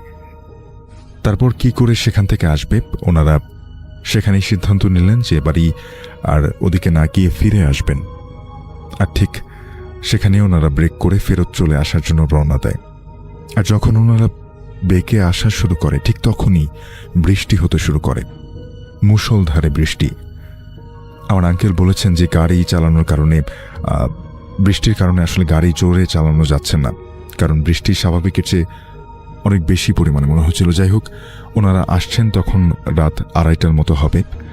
একটু সামনে যখন আসেন, রাজনগর থানার সামনে 2টা রাস্তা আছে, একটা হলো সিলেটের দিকে, আর একটা সেই পাহাড়ের দিকে যেটা দিয়ে আমাদের উপজেলায় আসার রাস্তা। আসার পথে ওনারা আমাদের উপজেলায় রাস্তা দিয়ে না এসে ওনারা সিলেটের রাস্তার দিকে চলে যায়, কারণ হতে থাকে সেই বৃষ্টির কারণে রাস্তার দিক ওনারা ঠিক করতে পারেননি। প্রায় 30 মিনিট রাস্তায় যাওয়ার পরে ওনাদের মনে হলো আমরা ভুল রাস্তায় যাচ্ছি। তারপর গাড়ি থামিয়ে ওনারা দেখে যে আসলেই ভুল রাস্তায় চলে এসেছি। এবার সেখান থেকে গাড়ি ঘুরিয়ে, গাড়ি আবার ঘোরায়, এবার সেই রাস্তায় আসে এবং আমাদের উপজেলা রাস্তার দিকে রওনা দেয়। তারপর যখন সেই পাহাড়ের কাছে আসে, হঠাৎ দেখতে পায় সেই পাহাড় বেয়ে কি জানি একটা আসছে, বিশাল দেহ, বড় কালো একটা পুরোহিত। তখন ওনারা বুঝতে পারে যে এটা কি। গাড়ির পেছনের সিটে ওনার বউ, মা, বোন এবং মরা বাচ্চাটা ছিল, আর সামনে সিটে ড্রাইভার আর তার মালিক বসে। তখন সেই বিশাল দেহওয়ালা লোকটা, বা যাই বলেন আপনারা, সেটা গাড়ির পেছন পেছন দৌড়তে শুরু করলো। সেটা গাড়ির পেছনে ছুটছে, আর আঙ্কেল অনেক জোরে গাড়ি টানার চেষ্টা করছে, কিন্তু গাড়ির সামনের দিকে যাচ্ছিল না, কারণ পেছন থেকে সেই পুরোহিত বা যাই বলেন সেটা গাড়ি ধরে টান দিচ্ছিল। আর ওর বড় বড় হাত, দাঁত, বড় বড় নখ ছিল, কুচকুচে কালাও লোমে ভরা ছিল সে হাত। আর সে একটা হাত তার গাড়ির ভেতরে ঢুকিয়ে ফেলে এবং মরা বাচ্চাটাকে টান দিয়ে ধরে। কিন্তু সামনে সিটে বসা সেই লোকটা তখন তার হাত দিয়ে সেই হাতে আঘাত করতে থাকে। তারপর সে ছেড়ে দেয়, তারপর আবার গাড়িটাকে ধরে টান দেয়, আর সাথে সাথে সেই বাচ্চাটার শরীর ধরে টান দেয়, কিন্তু নিতে পারে না, কারণ সামনের সিটে বাচ্চার বাবা অর্থাৎ গাড়ির মালিক তখন গাড়িতে থাকা একটা লোহার রেঞ্জ দিয়ে ওর হাতে আঘাত করতে থাকে। এর কিছুক্ষণ পরে সেই পুরোহিত গাড়িটা ছেড়ে দেয়, গাড়িটা একটু হালকা হয়, এবং হালকা হয়ে যাওয়ার পরে আমার আঙ্কেল জোরে গাড়িটা টান দিলেন, গাড়িটা সামনের দিকে এগোয় এবং ওনারা বাড়ি চলে আসে। পরে ভোর ঠিক 5টার দিকে ওনারা বাড়িতে পৌঁছায়, আর বাড়ি এসে দেখে বাচ্চার গলার পাশে নখের দাগ পড়ে আছে, আর পেছন পাশের কিছুটা মাংস নেই। এই অবস্থা সহ্য করতে না পেরে সেখানেই তার মা অজ্ঞান হয়ে যায়, এবং পরবর্তীতে তিনি দীর্ঘদিন মানসিক ভারসাম্যহীন ছিলেন। বাচ্চাটিকে ওই অবস্থায় জানাজা ও কবর দেয়া হয়। আর এই ঘটনাটি আমি আঙ্কেলের কাছ থেকে শুনি, কারণ আঙ্কেলের পরেই সিএনজি চালানো ছেড়ে দিয়েছিলেন। পরে বহু জিজ্ঞাসার পরে তিনি এই ঘটনা সবাইকে বলেন। এটাই ছিল আমার ঘটনা, প্রথমবার লিখলাম।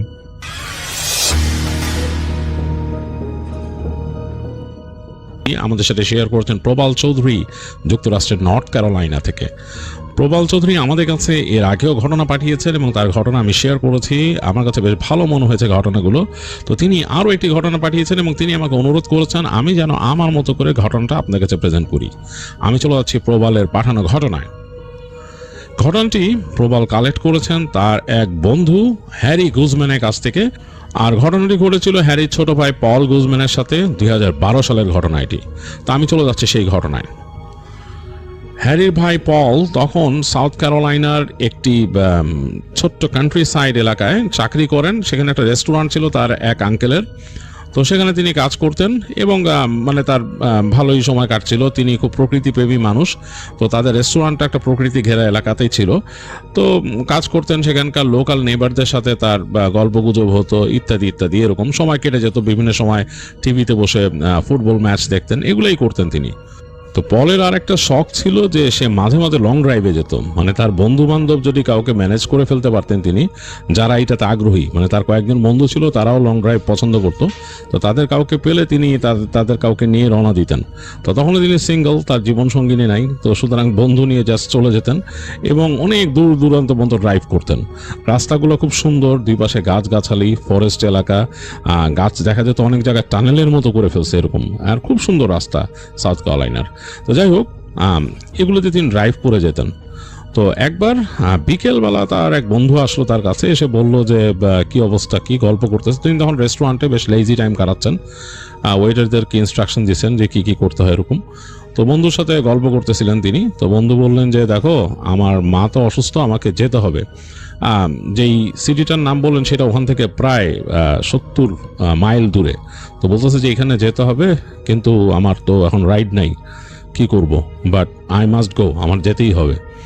তো পলের কাছে একটু খারাপ লাগলো। সেও তার মানে মার প্রতি খুব মানে অ্যাফেকশনেট, সে তার মাকে খুব পছন্দ করে এবং সে 2 মাস পর পর তার মার কাছে চলে যায়, যে কয়েকদিন কাটায় আসে।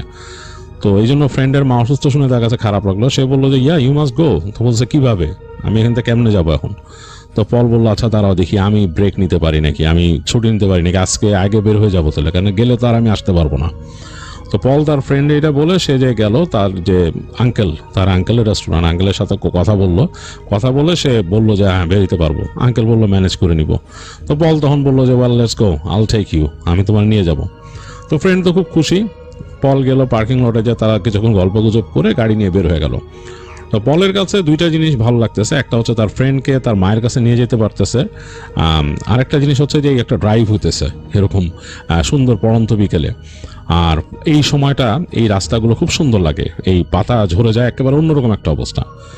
যাই হোক, তারা দুজন যাচ্ছে, রাস্তা দিয়ে গল্প করতেছে, বিভিন্ন টপিকে গল্প করতেছে, তাদের রেডিওতে গান বাজতেছে। এইভাবে চলতে চলতে এক সময় এই 60-70 মাইল পার হয়ে তারা যে চলে গেল সেই হসপিটালে। তো হসপিটালে যে ফ্রেন্ডকে নিয়ে গেল, ফ্রেন্ড উঠে গেছে, সে বসে আছে লবিতে। তো দেখলো যে একটু পরে ফ্রেন্ড খুব দুশ্চিন্তা ভরে নামছে, বলতেছে যে মায়ের সিচুয়েশন ভালো না, মানে আই মাস্ট স্টে হিয়ার, আমি এখানে থেকে যাই আজকে, তো তুই তো পারবি না, সো ইউ লিভ, তুই চলে যা, আমি কালকে কোনোভাবে চলে আসবো, আল ম্যানেজ ইট, আমি চলে আসবো। তো পল বলতেছে না তুমি না পারলে you must let me know, আমি এসে তোমার পিক আপ করবো। তো ফ্রেন্ড বলতেছে না ডোন্ট ওয়ারি অ্যাবাউট মি, তুমি চলে যাও and Al manage it.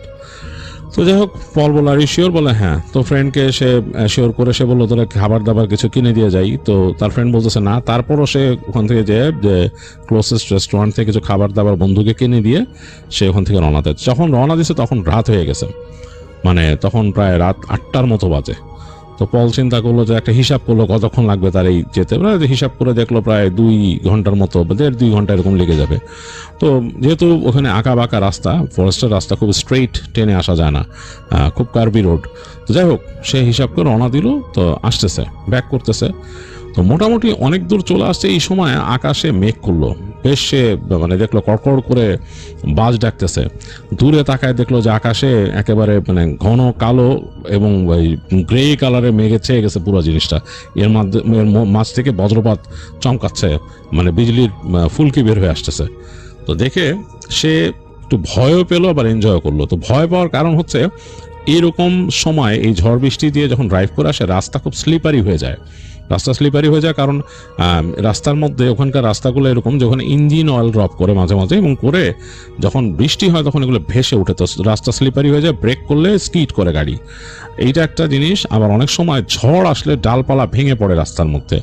R third জিনিস হচ্ছে ফ্লাডেড রোড, রাস্তা ফ্লাডেড হয়ে যায় অনেক সময়। ওখানে অবশ্য সিম্বল থাকে যে রাস্তা ফ্লাডেড, ওইটা ঠিক মতো না দেখলে একবারে পানির মধ্যে চলে যেতে হবে। তো যাই হোক এই জন্য একটু ভয় পেলো, বাট কিন্তু এই যে ওয়েদারের যে ফিনোমিনার যে অ্যাডভেঞ্চার সেটা তার কাছে খুব মানে মজার ব্যাপার মনে হচ্ছে পলের কাছে। যাই হোক সে আসতেছে, তার মতো সে রেডিওতে গান টিউন করে দিছে আর সে চালায় আসতেছে। তো বিভিন্ন মোড় নিচ্ছে, এর মধ্যে সে দেখলো যে হঠাৎ বাতাস শুরু হলো। এই রাতের বেলা এই বাতাসগুলো একদম অন্যরকম, হেডলাইটের আলো যখন পড়ে সামনে তখন দেখা যাচ্ছে যে গাছের পাতাগুলো শুধু দেখা যায় আর সে শুকনা পাতা উড়ে যাচ্ছে এগুলো দেখা যায়, আর বাঁকা হয়ে যে আসতেছে ডালপালাগুলো এগুলা, এছাড়া কিন্তু দেখা যায় না। আর বৃষ্টি তো পড়তেছে, এর মধ্যে উইন্ডশিল্ড ওয়াইপার খুব ফাস্ট মুভ করতেছে, মানে কাঁচ কাঁচ কাঁচ কাঁচ কাঁচ কাঁচ এরকম করে ফাস্ট মুভ করতেছে। যাই হোক এরকম দেখতে দেখতে মানে পল খুব সাবধানে গাড়ি চালাচ্ছে। এখন বৃষ্টির ফোঁটাগুলোও দেখা যাচ্ছে, মোটা মোটা বৃষ্টির ফোঁটা পড়তেছে হেডলাইটের আলোতে। তো এরকম করতে করতে সে যখন চলে আসছে, প্রায় তার আরও আছে প্রায় 20 মাইলের মতো বাকি, এই সময় সে হঠাৎ করে সামনে দেখলো যে ফ্লাডেড রোড হেড যে সাইনটা, এবং তার হেডলাইট পড়ে সে থামতে থামতে তার গাড়ির প্রায় চাকার অনেকখানি চলে গেল পানির নিচে। মানে তার সে দেখতেছে যে তার যে সামনের যে হুডের প্রায় অর্ধেক পানির নিচে চলে গেছে, চাকা ডুবে গেছে পুরা। সে বুঝলো যে পানি ঢুকবে এখন পাশ থেকে, সাথে সাথে সে রিভার্স দিয়ে গাড়ি ব্যাক করে নিয়ে আসলো। এসে দেখলো পানি ঝরঝর করে ঝরে পড়তেছে, মানে যতটুকু উঠছিল গাড়ির উপরে, বা পানি সে সরসর করে নেমে যাচ্ছে উপর থেকে, মানে বডির থেকে গাড়ির। তো সে তাড়াতাড়ি তার পাশের উইন্ডোটা একটু রোল ডাউন করলো, করে পিছনে তাকায় দেখলো যে কোনো গাড়ি ঘোড়া নাই। দেখলো না, পিছনে শুধু অন্ধকার। তার যে ব্রেকের লাইটটা আছে, টেল লাইটটা যতটুকু লাল হয়ে জ্বলে রিফ্লেক্ট করতেছে রাস্তায় ততটুকুই, মানে পেছনে কোনো গাড়ি নেই। কিন্তু রাস্তাটা কার্ভ, এরকম কার্ভ হয়ে আছে, আর সে তার গাড়ির মাথাটা একটু ডাউনওয়ার্ডসে। তো সে খুব সাবধানে আস্তে আস্তে আস্তে আস্তে করে ব্যাক করে নিচ্ছে। তো ব্যাক করতে করতেই দেখতেছে যে পাশ দিয়ে আরেকটা রাস্তা গেছে। এখন চিন্তা করতেছে ওখানে তো ফ্লাডেড, সামনের রাস্তাটা সে বুঝে ফেলছে যে এটা ফ্লাডেড পানির তলে, এবং যতটুকু ঢুকছিল সামান্য গিয়ে বুঝলো যে তার বনেট প্রায় ডুবে গেছে, মানে বাকিটা গেলে সে ঢুকে যাবে ভিতরে। এখন পাশের যে রাস্তাটা, এটা একটা অপশন, একটা ডিটোরের মতো, মানে আরেকটা রাস্তা, এইটা দিয়ে যদি যাওয়া যায়। কিন্তু এইটা দেখে মনে হইতেছে পাশের রাস্তাটা হচ্ছে মানে এত ভালো না, সে কখনো ওই রাস্তা ব্যবহার করেনি, সবসময় মেন রোড দিয়ে আসছে এইদিকে যখন যাওয়া আসা করছে। তখন কিছু করার নাই, সে দেখতেছে যে পাশের রাস্তাটা ওইটা মনে হচ্ছে আরো গাছপালার মধ্যে দিয়ে গেছে, বাট হতে পারে একটু উঁচু, কারণ হাতের লেফটে পড়ছে এবং ওই জায়গাটা একটু উঁচুই মনে হচ্ছে। তো সে রিভার্স করে আস্তে আস্তে ওই রাস্তার পাশে এসে দাঁড়াইলো। এসে এখন চিন্তা করতেছে সে ঢুকবে কিনা। সে ইন্ডিকেটর দিয়ে দিচ্ছে ওখানে রাস্তায় ঢোকার। তারপর চিন্তা করলো কি আছে আর, কারণ নাহলে আমি যদি এখানে দাঁড়ায় থাকি পানি কখন নামবে তার ঠিক আছে, বৃষ্টি তো এখনো হচ্ছে, বৃষ্টি এখনো ভালোই হইতেছে। তো সে আস্তে করে ওখান থেকে গাড়ি স্টিয়ারিং ঘুরে ঢুকে গেল বামের রাস্তাটায়। তো ঢুকে সামনে যাচ্ছে, দেখতেছে বৃষ্টির পানি পড়তেছে, দুই পাশের গাছপালার পাতাগুলা এরকম এসে পড়তেছে ঝোপের মতো। এই পাশে এখন হচ্ছে কি বা পাশে বড় বড় গাছ, এই পাশে ঝোপের মতো, এবং ঝোপগুলো বাতাসের বাড়িতে সামনে চলে আসতেছে, এবং রাস্তাটা সামনে যাচ্ছে এবং একটু উঁচু নিচু খানাখন্দ আছে। তার গাড়ি মোটামুটি ড্যান্স করতেছে, এখানে কয়েক জায়গায় খানাখন্দ পড়তেছে, বুঝতেছে যে পানি ছিটকায় উঠতেছে এবং বৃষ্টির ফোঁটাগুলো পটপট পটপট করে পড়তেছে বেশ। তার হেডলাইটটা মোটামুটি ভালো স্ট্রং দেখে সে মোটামুটি ভিজিবিলিটি পাচ্ছে ভালোই। তো ওয়াইপারটা সে বাড়াই দিছে, ওয়াইপার খুব জোরে চলতেছে, আর সামনে তাকায় দেখতেছে যে গাছগাছালি অন্ধকার রাস্তাটা। সামনে এই যে রাস্তাটা এটা কিন্তু মানে এত স্মুথ না, ভাঙাচোরা অনেক জায়গায়, যে ওখানে যে পিচ ঢালাই করছিল উঠে উঠে গেছে, অনেকটা পট হোল তৈরি হয়েছে। এর মধ্যে দিয়ে সে যাচ্ছে ঘরঘর ঘরঘর করে, এবং সে বুঝতে পারলো যে এইখানে কিন্তু অনেক সময় যে হরিণ চলে আসে সামনে দিয়ে, একটা ভয় আছে, এটা পড়লে হঠাৎ সমস্যা আছে। হরিণ লাফ দিয়ে এসে যে সামনে দিয়ে পড়ে বিশাল ভয়, এখানে একটা মানে হলেই একটা প্রবলেম হয়ে যাবে, গাড়ির সাথে বাড়ি খেলে একটা প্রবলেম হয়ে যাবে। খুব সাবধানে আস্তে আস্তে সে আসতেছে, আর সে বুঝতে পারলো যে গাড়িটা তখন কিন্তু এরকম মানে যে ম্যাপ সিস্টেমগুলো এত স্ট্রং ছিল না এখনকার মতো। তো সে বুঝতে পারলো সে আরো লেফটে চেপে যাচ্ছে এদিকে, মানে রাস্তাটা একটু উঁচু দিয়ে গিয়ে নর্থ ওয়েস্ট দিয়ে ঘুরে এরকম যাচ্ছে। তো সে বুঝতে পারলো যে এটা ইভেনচুয়ালি এটা হয়তো কার্ভ হয়ে ওদিকে যে ঠেকবে। তো হোপফুলি যে ওই মানে ফ্লাডের জায়গাগুলোকে পার হয়ে যাতে যায়, তো এটা চিন্তা করতেছে। তো যাচ্ছে আস্তে আস্তে এরকম করে, মানে গাড়ি কাঁপতে কাঁপতে যাচ্ছে বৃষ্টির পানির মধ্যে। বৃষ্টি মাঝে মাঝে এত বেশি তুমুল আসতেছে যে তাকে ব্রেক করে ফেলতে হইতেছে, কারণ মনে হইতেছে যে গাড়ির উপরে শত শত গ্যালন পানি ঢালা হইতেছে, দেখাই যাচ্ছে না। ইটস কাইন্ড অফ লাইক ওই যে বড় কোনো স্টর্ম, ট্রপিক্যাল স্টর্ম বা হ্যারিকেন আসলে যেরকম হয়, বেশ পানি, ওয়াইপারের ঠিক মতো কভার করতে পারতেছে না। তো যাই হোক, আবার দেখা যাচ্ছে যে বৃষ্টির তো অনেক সময় কমেও যাচ্ছে। তো সে এক পর্যায়ে এমন একটা জায়গায় আসলো, দুই পাশেই গাছগাছালি, মানে ডান দিকেও বেশ গাছ, বাঁ দিকেও বেশ গাছ, সামনে চলে আসছে সে। তো সামনে আসতে আসতে সে বাঁ দিকে হঠাৎ করে তাকায় দেখলো যে একটা ঘরের মতো, এরকম একটা ঘর, একটা মানে অনেকটা উডেন ক্যাবিন যে এরকম থাকে, এরকম একটা ঘর। তো ওইটার ভিতরে একটা লাইট জ্বলতেছে। তো ওই মানে ক্যাবিনটাকে দেখতে দেখতে সে হঠাৎ করে মনে হয় তার সামনে দিয়ে কিছু গেছে। তো সে ঘ্যাঁচ করে ব্রেক চাপ দিয়ে ওই যে রাস্তার মধ্যে ছোট ছোট পাথর ছিল, নুড়ি পাথর, গাড়ি কাইন্ড অফ স্কিড করে গেল। অনেক কষ্টে সে গাড়ি সামলাইছে। তো তাকায় সে দেখার চেষ্টা করলো কি গেছে সামনে দিয়ে। তো ফর এ মোমেন্ট সে বুঝতে পারছে যে একটা শ্যাডো টাইপ কিছু দৌড় দিয়ে সামনে দিয়ে গেছে, এবং শ্যাডো টাইপ জিনিসটা তার কাছে শেপটা মনে হয়েছে মানুষের মতো। অনেকটা মানুষ যদি কুজা হয়ে দৌড় দিয়ে যায় আর তার হাত যদি সামনের দিকে করে রাখে, মানে সামনে হাত দিয়ে অনেকটা সুইম করার মতো সেইভাবে যদি দৌড়া যায় সেরকম, কিন্তু একটা ডার্ক শ্যাডোর মতো। মানে সে আসলে ঠাউর করতে পারছে না মানুষ কিভাবে। আর সেই লম্বাটা বুঝতে পারছে, এটা লম্বা ছিল মোটামুটি 7 ফিটের মতো, এত উঁচু। এরকম কোনো প্রাণীও সে রিকল করতে পারে না এখানে আছে। আর it's nothing like a deer, মানে হরিণের মতো কিছুই না, হরিণের মতো কিছু না। এখানে ভাল্লুক হওয়ারও কোনো কারণ নাই, ভাল্লুক সে বুঝে কি। আর এখানে এরকম কিছু না, বাট এই জিনিসটা ডিফারেন্ট, মানুষের মতোই। তার কাছে মানে মানুষের ছায় মানে দৌড় দিয়ে সামনে দিয়ে গেছে। তো সে ব্রেক করে দাঁড়ায় থাকলো না, এখন বৃষ্টি পটপট পটপট পড়তেছে, তার সামনের হুডের মধ্যে পড়তেছে, গ্লাসে পড়তেছে, উইন্ডশিল্ড চলতেছে, ওয়াইপার চলতেছে। তো সে আর একটু এগিয়ে গেল সামনে।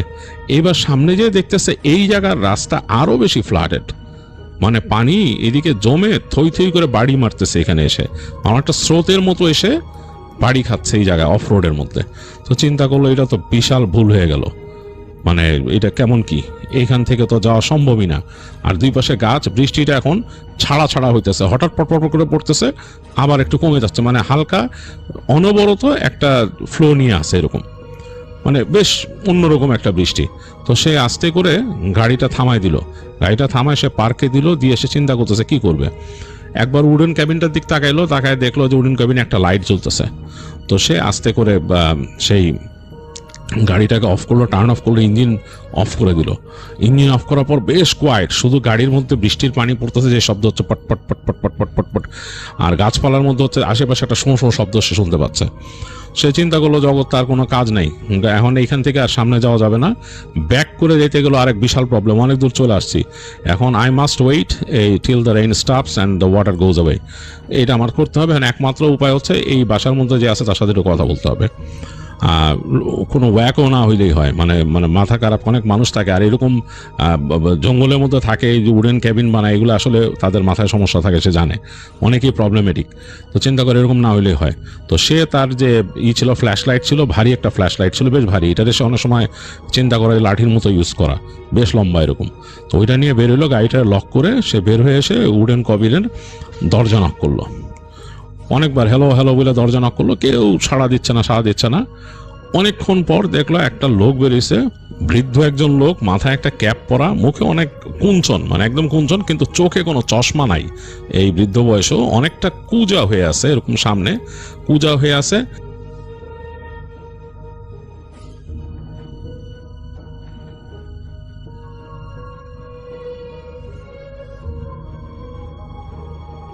মানে স্ট্রং, কণ্ঠ বেশ স্ট্রং।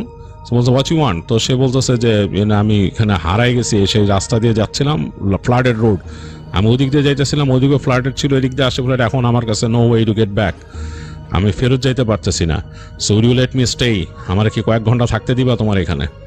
তো লোকটা বললো যে বাজিন, মানে আসতে বললো তারে। তো একটু তো ভয়ই আছে পলের কাছে, কিন্তু বেশ ভয়ই লাগতেছে, কারণ সে এই ধরনের জায়গায় মানুষদেরকে খুব একটা বিশ্বাস করে না। তো তার যে ফ্ল্যাশ লাইটটা, সেটা লাঠিটারই সামনে, মানে ডান্ডিটা অনেক বড় ছিল, সে মাথার কাছে ধরে লাঠিটা নিয়ে আস্তে আস্তে করে হেঁটে লোকটার এখানে গেল।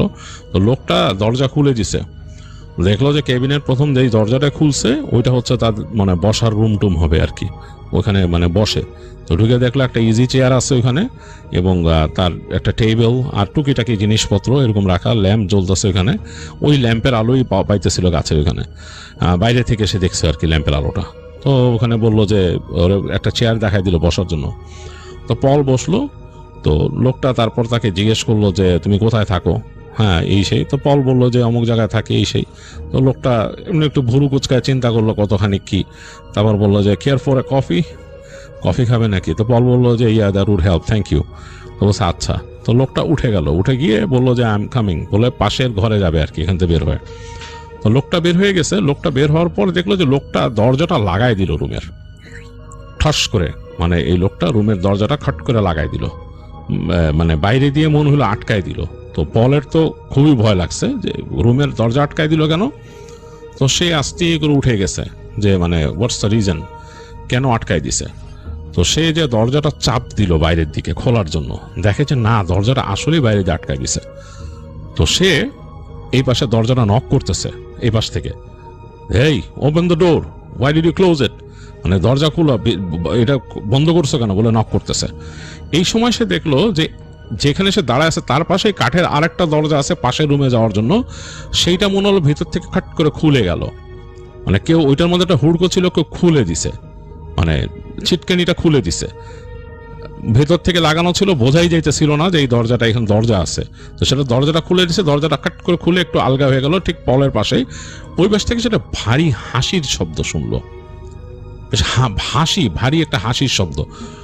পল সাথে সাথে দরজাটাকে চেপে ধরলো হাত দিয়ে, মানে সেটা খুলতে দিল না, মানে এটা যে খুলছে চিটকানিটা খুলতে দিল না, হাতটা চেপে ধরলো, ছুলে দেখলো যে এইখানে একটা হুড়কো আছে, হুড়কোটা খট করে সে লাগাই দিল। এবং সে খেয়াল করলো যে ওই দরজার সাথে পাশে এরকম একটা দেওয়া আর কি, ওই দরজাটাকে মোটামুটি একটা কাঠ দিয়ে আটকায় রাখার মতো আর একটা সিস্টেম আছে এবং কাঠটা রাখা। দ্রুত সে ওই দরজার কাঠটাও লাগাই দিল, লাগাই দিয়ে সে এই দরজাটারও ভিতর দিয়ে বন্ধ করে দিল, যে দরজা দিয়ে লোকটা বাইরে গেছে। কারণ পল চিন্তা করলো লোকটার মানে নিয়ত ঠিক না, কোনো একটা সমস্যা আছে এখানে। তো সেই দুইটা দরজা কিন্তু সে লাগাই দিচ্ছে, এইটাও ভিতর দিয়ে লাগাই দিয়ে সে তার ফ্ল্যাশ লাইটের এটাকে বাগায় ধরে সে চেয়ারের কাছে গেল। একটু পরে তার রুমের বাতিটা বন্ধ হয়ে গেল, তার রুমে যে ওই একটা ছোট্ট ল্যাম্প জ্বলতেছিল, ল্যাম্পটা বন্ধ হয়ে গেল, তার মানে ইলেকট্রিক কাট আউট করে দিছে কেউ এখানে, মানে এইটা এগুলো কিন্তু জেনারেটরে চলতেছিল, জেনারেটরটাকে বন্ধ করে দিছে। এবং পল বুঝতে পারলো জেনারেটর একটা শব্দ সে কিন্তু পাচ্ছিল হালকা, শব্দটা বন্ধ হয়ে গেছে। তো সে খুব ভয় পেয়ে গেল, পুরা একটা বদ্ধ উডেন কুঠিরের মধ্যে সে একা, এবং সে জানে না, এবং যে বয়স্ক লোকটা বের হয়ে গেছে সে খুবই মিস্টিরিয়াস অ্যাক্ট করছে। এরপর পল শুনতে পাইলো ওই পাশে রুম থেকে গড়গড় গড়গড় একটা শব্দ আসতেছে, মনে হচ্ছে ঘড়ঘড় ঘড়ঘড় কেউ শব্দ করছে। এটা মানুষের তৈরি করা কোনো শব্দ মনে হইতেছে না, ইটস ডিফারেন্ট, মানে কোনো প্রাণী যদি করে এরকম। তারপর আস্তে আস্তে ধপ ধপ করে ওই দরজাটার মধ্যে বাড়ি মারতেছে কেউ, ধপ ধপ ধপ ধপ করে বাড়ি মারতেছে, দরজাটা মনে হচ্ছে তার ওই ছিটকিনটা ভেঙে ফেলবে কেউ, এরকম অবস্থা। তো পল প্রচন্ড ভয় পেয়ে গেছে। পল চিন্তা করলো যে হোয়াটস গোয়িং অন, সে মানে চিন্তা করতে পারছে না কি করবে। থপ থপ থপ থপ ভয় পাচ্ছে সে, এই বাড়ির শব্দে প্রচন্ড ভয় পেতেছে। তো পল মানে একেবারে উঠে দাঁড়ায় বেড়ার কাছে যে দাঁড়াইলো, চিন্তা করতেছে যে মানে তার আসলে মাথা কাজ করতেছে, মানে সে কিভাবে এখান থেকে স্কেপ করবে চিন্তা করতে পারতেছে না। এর মধ্যে ওই মেন যেই দরজাটা দিয়ে বয়স্ক লোকটা বেরিয়েছে সেও নক করতেছে, ঠক ঠক ঠক ঠক ঠক ঠক।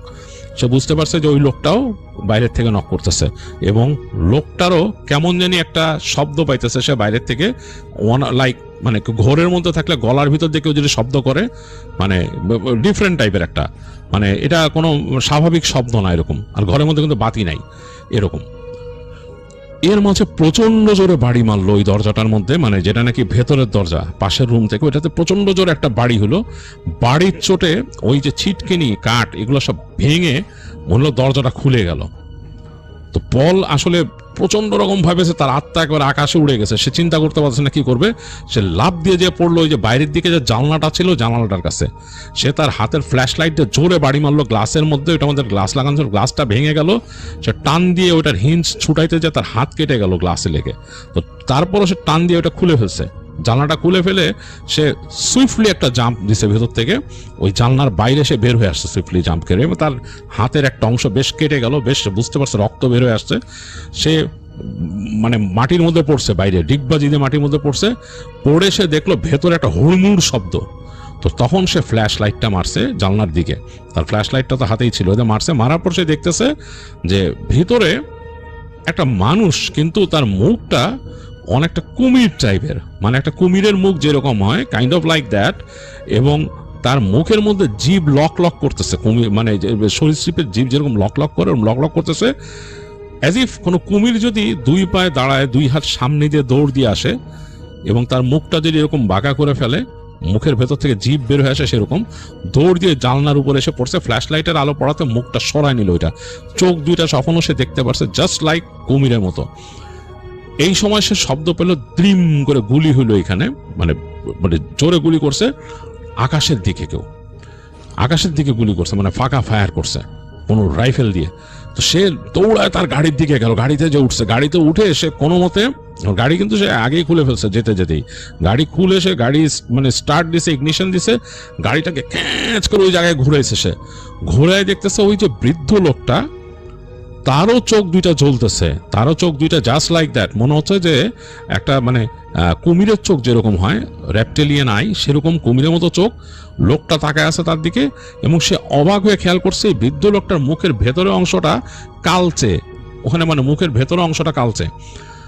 তো পল কিন্তু গাড়ি ঘুরায় ফেলছে, সে মানে প্রচন্ড করে স্কিড করে গাড়ি ঘুরাইছে, ঘুরায় উল্টা দিকে রাস্তায় সে পুরো অ্যাক্সেলারেটর দাবাই দিছে ওই ভাঙা রাস্তার মধ্যে দিয়ে।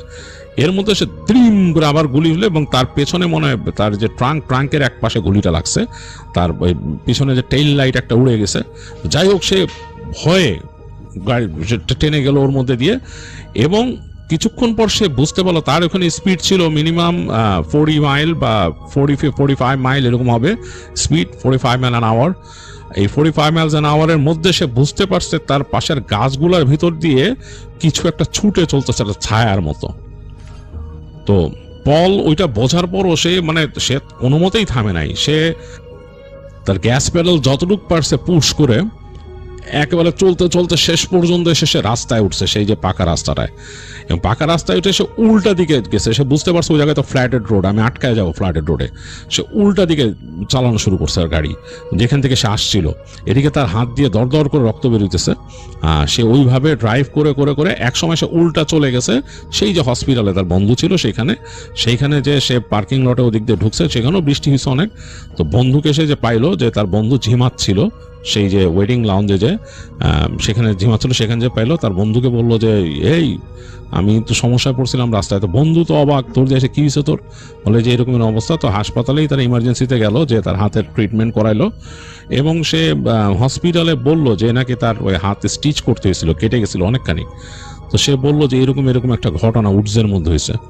তো লোকটা হাঁ করে তাকায় আছে, তাকায় বলতেছে যে উডসের মধ্যে এরকম কেউ থাকে এটাই তো শুনি নাই আমি। উডসের মধ্যে কিছু ক্যাবিন আছে এখানে, বলে ভাই এগুলা ডেঞ্জারাস, এগুলা হচ্ছে স্পুকি, হ্যাঁ এগুলা অ্যাবান্ডেন্ট, এগুলোর মধ্যে কেউ থাকে না জানি নাই, বাট মানুষ অনেকে বলে যে ওখানে বাজে ক্রিচার আছে, স্পুকি ক্রিচার আছে। এনিওয়েজ মানে এগুলো অ্যাভয়েড করা উচিত আমাদের, ওখান থেকে চলাফেরা করলে ওই সব দিকে যাওয়া উচিত না। এটা শোনার পর পল বলল যে I am pretty sure that I met one of them, আমি এদের একজন আমার সাথে দেখা হয়েছিল। যাই হোক, তো রাতের বেলা বন্ধুর সাথেই ওখানে স্টে করে, পরদিন দিনের বেলা সে তার বন্ধুকে নিয়ে ব্যাক করে এবং আসার সময় ওই রাস্তার উপায় দিয়ে দেখায় এবং দেখা যাচ্ছে কাদার মধ্যে যে গাড়ি সে যে নামছে ওই যে পাশের রাস্তাতে দিয়ে ওই কাদার উপর যে তার হুইলের দাগ আছে ওগুলো সে দেখেছে, ওখান থেকে তখনও গাড়ি চলে নাই। যাই হোক, তারা যখন ব্যাক করে আসতেছিল তখন ওই গাড়ির ক্ষতি দেখছে যে গাড়ির টেল লাইটের এক পাশে উড়ে গেছিল, তার ওই গুলি লেগে গাড়ির টেল লাইট এক পাশে উড়ে গেছিল। তো তখন আর পানি নাই, আসার সময় রাস্তা দিয়ে ওই রাস্তায় আর তারা যায় নাই, ওই যে অফ রোডটা দিয়ে আর যায় নাই, কেন ভয়ই যায় নাই আর ওখানে কি দেখছে। তো এই রাস্তা দিয়ে তারা গেছে। তো এরপর থেকে পল সাবধানে থাকতো, সে এরকম যদি বুঝতো ওয়েদার খারাপ এইসব জঙ্গলের রাস্তা দিয়ে সে গাড়ি ড্রাইভ করতো না, আর অফ রোডে সে ঢুকতো না। তো এই ছিল পল গুজম্যানের কাহিনী, যেটা হ্যারি গুজম্যান শেয়ার করছে, মানে তার ভাই প্রবাল চৌধুরীর কাছে, আর আমি আপনাদের কাছে শেয়ার করলাম। ঘটনাটা আপনার কাছে কেমন লাগছে জানাবেন। অনেকেই বিদেশের ঘটনা শুনতে চান, বিদেশের ঘটনা খুব কমই আসে, যখন পাই আপনাদের কাছে শেয়ার করে ফেলি। আমার কাছে কিন্তু বেশ লাগে, আমি বেশ পছন্দ করি, কারণ কিছু কিছু এনভায়রনমেন্ট আমার কাছে খুব অনেক পরিচিত। তো সেগুলো যখন শেয়ার করি আমি কল্পনার রাজ্যে হারিয়ে যাই, সেখানে চলে যাই, আমার কাছে বেশ ভালোই লাগে। আর আমার কাছে গ্রাম বাংলার ঘটনা কিন্তু বেশ লাগে, কারণ এটা আমার দেশের গল্প, দেশের গ্রামের গল্প। ছোটবেলায় গ্রাম দেখেছি, সেই গ্রামের যে এনভায়রনমেন্টগুলো এখনো মাথায় গেঁথে আছে, বেশ অন্যরকম লাগে। আমি খুব ছোট থাকতে নানির বাড়ি গিয়েছিলাম, নানির বাড়ি মানে আমার নানা নানিও শহরে মানুষ, কিন্তু তারা দেশে গিয়েছিলেন, তাদের বাড়ি টেক কেয়ার করতে ওখানে ছিলেন 2-3 মাস। তো তখন আমিও তাদের সাথে 1 মাস ছিলাম সেখানে। তো গিয়ে তখন দেখেছিলাম যে শীতের সময় বেশ ঠান্ডা, অন্যরকম পরিবেশ। গভীর রাতে লঞ্চের যে সাইরেন সেটার শব্দ আসতেছে, লঞ্চের যে বিশাল একটা সাইরেন বাজে রাতের বেলা, এবং আমি দেখতাম যে আমি তো খুব আগ্রহী ছিলাম, কিন্তু এই সব জিনিসের সাথে আমার পরিচিতি খুব কম। তা আমি মাঝে মাঝে গিয়ে বারান্দা দিয়ে দেখতাম যে ওই দূরের প্রান্তের মধ্যে ওই নদী থেকে লঞ্চ যে সার্চ লাইট মারছে, সেই সার্চ লাইট এসে পড়ছে ক্ষেতের মধ্যে, একেবারে অন্যরকম লাগতো। নানির বাড়ির সামনেই উঁচু রাস্তা ছিল, সেই রাস্তার ওই পাশে বড় বাঁশঝাড়, সেখানে দেখতাম সেই বাঁশঝাড়ের মধ্যে জোনাকি পোকা একেবারে কনস্টেলেশনের মতো খেলতো, অন্যরকম। আমি মনে হয় একবার ঘটনা বলেছিলাম একটা, যে আমি খুব গভীর রাতে একবার ছোট থাকতে এরকম নানি বাড়ি যখন গিয়েছিলাম, হেঁটে আসতেছি, এবং আমি কিন্তু আসলেই মানে আসতাম, ভয় পেতাম না ওরকম। আমার ছোট মামার সাথে গিয়েছিলাম গ্রামের বাজারে, তো সেখান থেকে উনি ওনার কিছু পরিচিত বন্ধুদের সাথে গল্প গুজব করতেছে, তো আমার ভালো লাগতেছে না, আমি বলছি আমি বাসা যাবো। তো উনি বলতেছে যে যাবি, একা যেতে পারবি? বলছে হ্যাঁ আমি পারবো। আমি বলে আমি হাঁটা দিয়েছি। ছোট মামাও খুব বড় ছিল না আমার থেকে, 5 বছরের বড়। যাই হোক, আমি রওনা দিছি। তো উনি যদি মানে আমার থেকে আরও বড় হইতো তাহলে হয়তো ওনার আইডিয়াস থাকতো যে ছোট বাচ্চাকে যেতে দেওয়া উচিত না। তা আমি সেই হাঁটতে হাঁটতে আসতেছিলাম গ্রামের রাস্তা দিয়ে, এবং মানে কোয়াইট এ বিট রোড, আসলে কিন্তু বেশ খানিকটা কোয়াইট এ বিট ডিস্টেন্স, মানে ভালোই ডিস্টেন্স ছিল যেটা এখন বুঝতে পারি। তো ওই ডিস্টেন্সটা আমি পার হয়ে আসতেছিলাম, আমার কাছে বেশ লাগতেছিল, মানে শীতের সন্ধ্যা, এবং মানে অন্যরকম ঠান্ডা ঠান্ডা কুয়াশা যাচ্ছে ভেসে ভেসে। আমি তো ছোটোবেলায় শহরে মানুষ, ছোট থেকে শহরের রাস্তাঘাটের সাথে পরিচিত, তো খুব মজা লাগতেছে, জ্যাকেট পরে ঠান্ডাটা আটকায় যাচ্ছে। একটা ছোট্ট ফ্ল্যাশ লাইট ছিল হাতে, ওটা দিয়ে দেখে দেখে আসতেছি। তো হঠাৎ দেখলাম যে বাঁশঝাড় খুব সুন্দর জোনাকি পোকা খেলা করতেছে। আমি হাঁটতে হাঁটতে এই বাঁশঝাড়ে ঢুকে গেলাম এই জোনাকি পোকা দেখতে দেখতে। অনেক দূর গেছি, গিয়ে আমার কাছে কেন জানি মনে হলো ওখানে কিছু একটা আছে, সম্ভবত শেয়াল ছিল কতগুলা। আমি তাড়াতাড়ি ব্যাক করে আস্তে আস্তে চলে আসছি, এবং খুবই ভাগ্য ভালো, মানে বেঁচে গেছে আলহামদুলিল্লাহ, যে আমাকে কোনো শেয়াল ধরে নাই। আমি হাঁটতে হাঁটতে বের হয়ে আসছি, হেঁটে ওই রাস্তা দিয়ে এসে বাসায় চলে আসি। তা আমার নানি তো দেখে খুব অবাক হয়েছিল আমাকে, এবং খুব বকাবকি করছে কেন আমি একা আসছি, এবং আমার মামাকেও পরে এটার জন্য ঝাড়া হয়েছিল যে আমাকে কেন ছাড়ছে। তো যাই হোক, তখন খুব ছোট, কিন্তু তখন ক্লাস 2তে পড়ি মেবি, এরকম সময়। তো সেই যে গ্রামের সৌন্দর্যটা কিন্তু অন্যরকম লাগতো।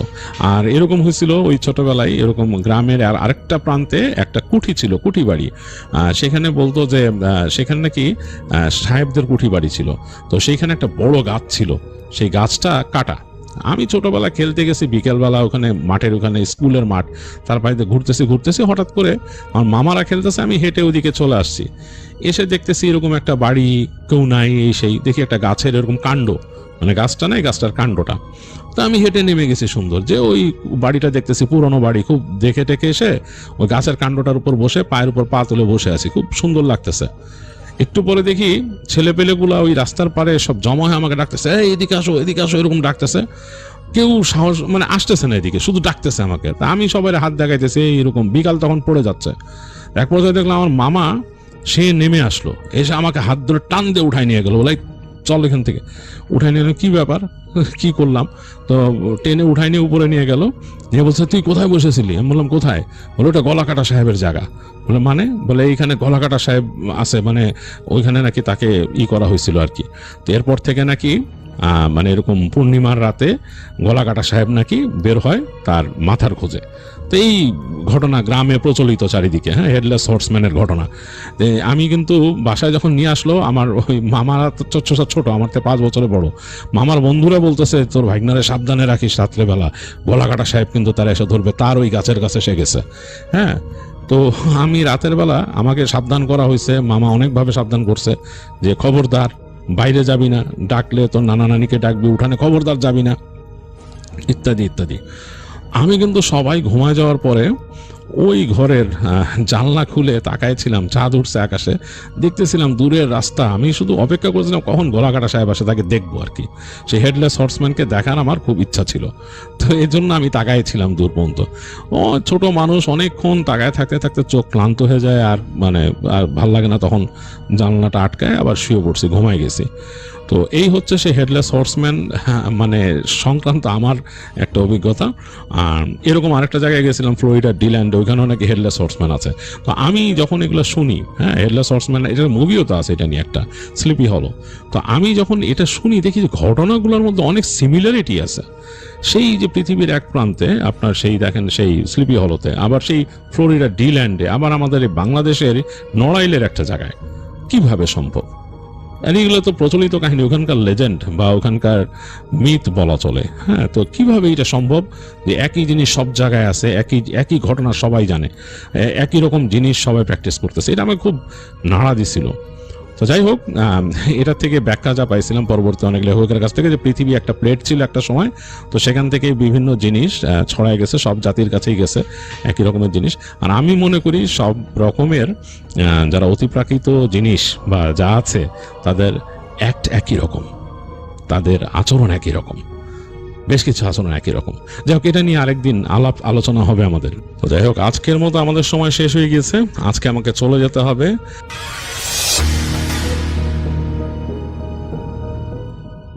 যেভাবে লিখে পাঠিয়েছেন সেভাবেই পড়ে শোনাচ্ছি। ঘটনা পাঠিয়েছেন অনন্যা সেনাপতি। আমার দূর সম্পর্কের এক দাদা আছে। কিরকম সম্পর্ক বলতো? আমার মাসি দিদার মেয়ের ছেলে। তো দাদা যখন 4 বছরে ছিল তখনই দাদার মা মারা গেছিল। তখন থেকেই দাদা মামার বাড়িতেই থাকতো। তারপর দাদা বড় হয়ে যখন বিয়ে করে, তখন বিয়ের 4 বছর পর মাসি দিদার সঙ্গে নানান রকম ঝামেলা হচ্ছিল। তাই দাদা অন্য জায়গায় চলে যেতে বাধ্য হয়, আর অন্য জায়গায় একটা ঘর ভাড়া নিয়ে থাকতে লাগে। আর যেটা বলতে ভুলে গেলাম, দাদার তখন একটি 3 বছর বয়সী মেয়েও হয়েছিল। দাদা রাগের মাথায় বেরিয়ে যাওয়ায় একটি ঘর ভাড়া নিয়েছিল। তো ঘরটি ভালোভাবে দেখে শুনে নেয়নি। আমরা যেমন নিজে কীরকম ঘর নিচ্ছি বা তার চারপাশের জায়গাটা কীরকম, বা পাশের লোকগুলোকে জিজ্ঞাসা করে আমরা দেখি যে পাড়াটা কীরকম, এরকম কিন্তু দাদা একবারের জন্য জিজ্ঞাসা করেন। প্রচণ্ড তাড়াহুড়োর মধ্যে এবং মাথা গরমের মধ্যে দাদা ভাড়া বাড়িতে ওঠে। ভাড়া বাড়িতে যাওয়ার পর দাদার 2-1 দিন ভালোই কাটতে লাগে। তারপর থেকে শুরু হয় নানান রকম সমস্যা। ওই 3 বছর বয়সী দাদার মেয়েটির সঙ্গে আজব আজব ঘটনা ঘটতে শুরু করলো। একদিন রাত্রিবেলা হঠাৎ করে দাদার মেয়েটাকে খুঁজে পাওয়া যাচ্ছে না। তখন দাদা আশেপাশের লোকজনকে ডাকাডাকি করে এবং সবাই মিলে একসঙ্গে খুঁজতে বের হয়। বৌদি ওদিকে ঘরে কান্নাকাটি শুরু করে দিয়েছে। বৌদি কাঁদতে কাঁদতে যখন জানলার বাইরে তাকায়, তখন হঠাৎ করে বৌদি দেখে যে জানলার পাশে যে গাছটি আছে, ওই গাছটিতে ওই ছোট্ট বাচ্চা মেয়েটা, যে ভালো করে হাঁটতেও পারে না, সে ওখানে বসে পা দোলাচ্ছে। স্বাভাবিকভাবে বৌদি প্রথমে ভয় পেয়ে যায়। তারপর দাদাকে ডাকাডাকি করে। তারপর সবাই মিলে এসে বাচ্চা মেয়েটিকে গাছ থেকে নামায়। তারপর সবাই ভাবে যে অত উঁচু গাছটির উপরে ওই 3 বছরের বাচ্চাটি উঠল কিভাবে। দাদারা ভাবে যে কেউ হয়তো দাদার মেয়েকে মেরে ফেলার চেষ্টা করেছিল, তাই জন্য ওইভাবে গাছের উপর চাপিয়ে দিয়েছিল যাতে ও পড়ে মারা যায়। এই কারণে দাদা পুলিশে ডায়েরিও করেছিল। তারপর 2-1 দিন স্বাভাবিক ছিল। এরপর বৌদি একদিন রান্নাঘরে, তখন হঠাৎ করে বৌদি দেখতে পায় যে শোবার ঘর থেকে ধোঁয়া বেরোচ্ছে। তখন বৌদি তাড়াতাড়ি করে গিয়ে দেখে যে বৌদির বাচ্চাটি খাটের উপর বসে আছে এবং খাটে আগুন লেগে গেছে। আর বৌদি বাচ্চাটি খেলা করে বলে আগুন লেগে যাওয়ার মতন কোনো জিনিসই শোবার ঘরে রাখেনি। তাহলে আগুন লাগলো কিভাবে? বাচ্চাটিকে সেখান থেকে বৌদি সরিয়ে নিয়ে আসে। এরপর বৌদি খেয়াল করে যে বৌদি রান্না করে রেখে আসা ভাত মাংস সব ওই ছোট্ট বাচ্চা মেয়েটি খেয়ে নিচ্ছে। বৌদি যখন নিজের চোখে দেখে যে অতটা ভাত আর অতটা মাংস ওই বাচ্চা মেয়েটি একা খেতে পারছে, তখনই বৌদির সন্দেহ হয় যে নিশ্চয়ই কোনো একটা কিছু হয়েছে। আগের দুটো ব্যাপার কিছুটা স্বাভাবিক মনে হলেও, মানে ওই গাছে চেপে ওঠা বা আগুন লেগে যাওয়া, এই দুটো ঘটনা স্বাভাবিক হলেও একটা বাচ্চার পক্ষে এতটা খাবার খাওয়া, এটা কোনোভাবেই সম্ভব নয়। এই ঘটনাটি একদমই অস্বাভাবিক ছিল। তারপরে বাচ্চা মেয়েটি হঠাৎ করে মাঝরাত থেকে কান্না করতে শুরু করত। সকাল হওয়ার আগে অবধি চুপই করতো না। তাছাড়া বাচ্চা মেয়েটি কেমন যেন ফ্যাকাশে হয়ে আসছিল। ওর গা হাত পা সব সাদা হয়ে আসছিল, চোখের রঙও পাল্টে যাচ্ছিল। তারপর বৌদি স্বাভাবিকভাবেই ভয় পেয়ে যায় আর দিদাকে ফোন করে সব ঘটনা বলে। তো দিদা বলে যে ডাক্তার দেখিয়েছিলিস? ওকে আমাদের কাছে নিয়ে চলে আয়। আমাদেরকে দেখতে না পেয়ে ও কাঁদছে, তুই একা হাতে সংসার সামলাতে পারছিস না, তাই বাচ্চাটাকে ঠিকমতো খাওয়াস না, এর জন্য হয়তো এরকম হচ্ছে। কিন্তু তারপর বৌদি দিদাকে বলে যে আমি অনেক ডাক্তার দেখিয়েছি কিন্তু কিছুতেই কিছু ঠিক হচ্ছে না। তারপর দিদা বৌদিকে বলে যে তাহলে একটা ওঝা বা কারোর কাছে নিয়ে যা এবং দেখা তোরা যে নতুন বাড়িতে গেছিস সেই বাড়িটা ঠিক আছে কিনা সেটাও জেনে নিস একবার। তারপর একজন ভালো ওঝা আসে বৌদির বাড়িতে, কিন্তু আশপাশটা দেখে আর বৌদির মেয়েকে দেখে তিনি যা বলেন সেটা শুনলে তুমি অবাক হয়ে যাবে। আমি বলছি আমারও খুব খারাপ লাগছে আর কষ্ট হচ্ছে। তো দাদা ওঝাটা ছিল মুসলিম ওঝা, তার খুব নাম ডাক ছিল। সেই ওঝা বলল যে মেয়েটির উপর একটি মহিলা ভূত আছে, তার নখ এবং চুল বেড়ে গেছে, মানে যে অশরীরী রয়েছেন তিনি অনেক দিন আগে অপমৃত্যুতে মারা গেছেন। আর ওই ওঝাই বলল যে অনেক পুরনো হয়ে গেছে বলে তার গায়ে অনেক লোম চুল এবং নখ বেরিয়েছে, তো ওই ভূতটাকে ছাড়ানো নাকি অসম্ভব, যে ছাড়াবে তার মৃত্যু স্বাভাবিক। এই বলে ওই ওঝাটা ওখান থেকে চলে যায়। তো দাদা বৌদি খুব কান্নায় ভেঙে পড়ে, আর আমরাও যখন এই ঘটনা শুনি আমাদেরও খুব খারাপ লেগেছিল, কিন্তু আমাদের কারোর বিশ্বাস হয়নি যে বাচ্চা শিশুটির উপর ওরকম কিছু হতে পারে। তারপর মাসি দিদাদের ওখান থেকে আরেকজন ওঝাকে নিয়ে আসে। দাদাদের ওখানে সেই ওঝা আসে এবং ওঝা এসেও একই কথা বলে যে এখানে এক অশরীরী ছিল, এই বাড়িতে একটা ভৌতিক প্রেজেন্স ছিল এবং যার বয়স অনেক বেড়ে গেছে, যার গায়ে অনেক লোম, যার অনেক চুল বেড়ে গেছে, যার জন্য নখ বেড়ে গেছে, যার জন্য তাকে বাচ্চাটির থেকে বের করে আনা প্রায় অসম্ভব বললেই চলে। তারপর আরেকটু জোরাজুরি করতে, যেহেতু ওই ওঝা মাসি দিদাদের একদমই চেনা এবং কাছের ছিলেন, তাই ওঝা আশেপাশে সবাইকে জিজ্ঞাসা করতে থাকে যে এই বাড়িটাতে আগে কে ছিল বা এই বাড়িতে কোনো ঘটনা আছে কিনা আগে, যাতে ওই মহিলা ভূতটির সম্পর্কে কিছু জানতে পারা যায়। অনেক খোঁজাখুঁজির পর সেই বাড়িতে যে মহিলা থাকতেন তার আত্মীয়দের সঙ্গে যোগাযোগ করা হয় এবং যোগাযোগ করার পর একটা শ্রাদ্ধের ব্যবস্থা করা হয়।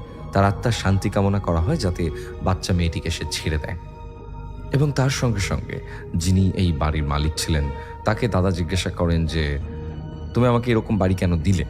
তার উত্তরে তিনি বলেন যে দেখো, আমিও অন্য কারোর কাছ থেকে কিনেছিলাম, আমিও ঠিক জানি না, কিন্তু আশেপাশে যারা ছিল তারা বলেছিল যে অনেক দিন আগে এখানে একজন বুড়ি বাস করত। পাশের বাড়ির এক বৃদ্ধ ঠাকুমা বলেছিল যে একদিন সকালবেলা আমরা ওই বাড়ির পাশের গাছে ওই বৃদ্ধ মহিলাটিকে গলায় দড়ি দিয়ে ঝুলতে দেখেছি, কিন্তু কি কারণে এসব হয়েছিল তা আমরা কিছু জানি না। আরও অনেকজনের মুখে শুনেছি নাকি বৃদ্ধ মহিলাটিকে মাঝে মাঝে দেখা যায়। তো মাসি দিদাদের বাড়ি থেকে যে ওঝাটি এসেছিল সে বলেছিল যে আমাকে 2 দিন সময় দিন, আমি তাহলে কিছু ভেবে দেখছি। যেহেতু ওঝা মাসি দিদাদের বাড়ি থেকে এসেছিল, তাই ওঝাটা সেদিন দাদাদের বাড়িতেই থেকে যায়। আর সেদিন রাতে আবার দাদার ওই বাচ্চা মেয়েটিকে খুঁজে পাওয়া যাচ্ছিল না। তো অনেক খোঁজাখুঁজির পর যখন কোথাও খুঁজে পাওয়া যায় না, তখন ওঝা বলে যে গাছে বুড়িটি মারা গেছিল ওই গাছটির আশপাশটি খুঁজে দেখলে ভালো হয়।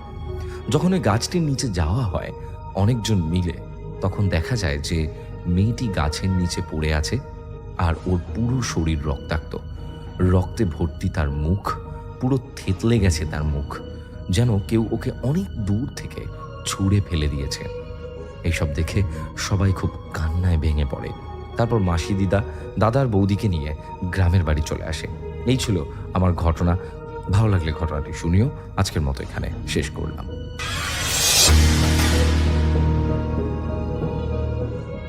হ্যালো লিসেনার, আসসালামু আলাইকুম। তো প্রতিনিয়তই কিন্তু আপনাদের জন্য আমরা প্রতিনিয়তই সুন্দর সুন্দর বাছাইকৃত ঘটনাগুলো নিয়ে আসতেছি।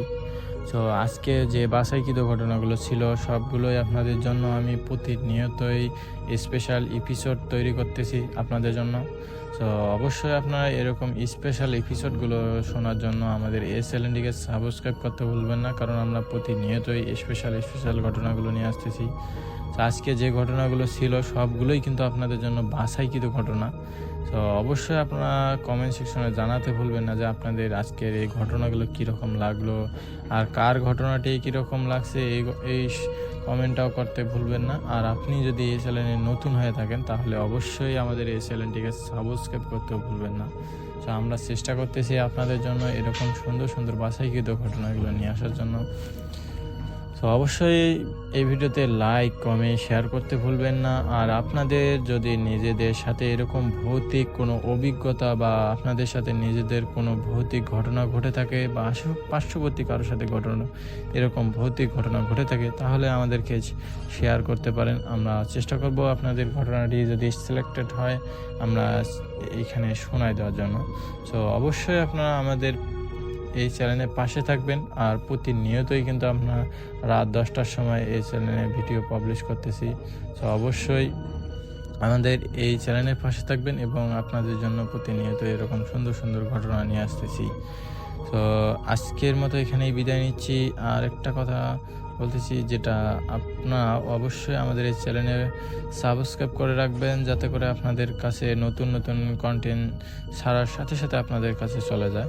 তো আজকের মতো এখানেই বিদায় নিচ্ছি। আল্লাহ হাফেজ, দেখা হবে আবার নতুন এপিসোডে।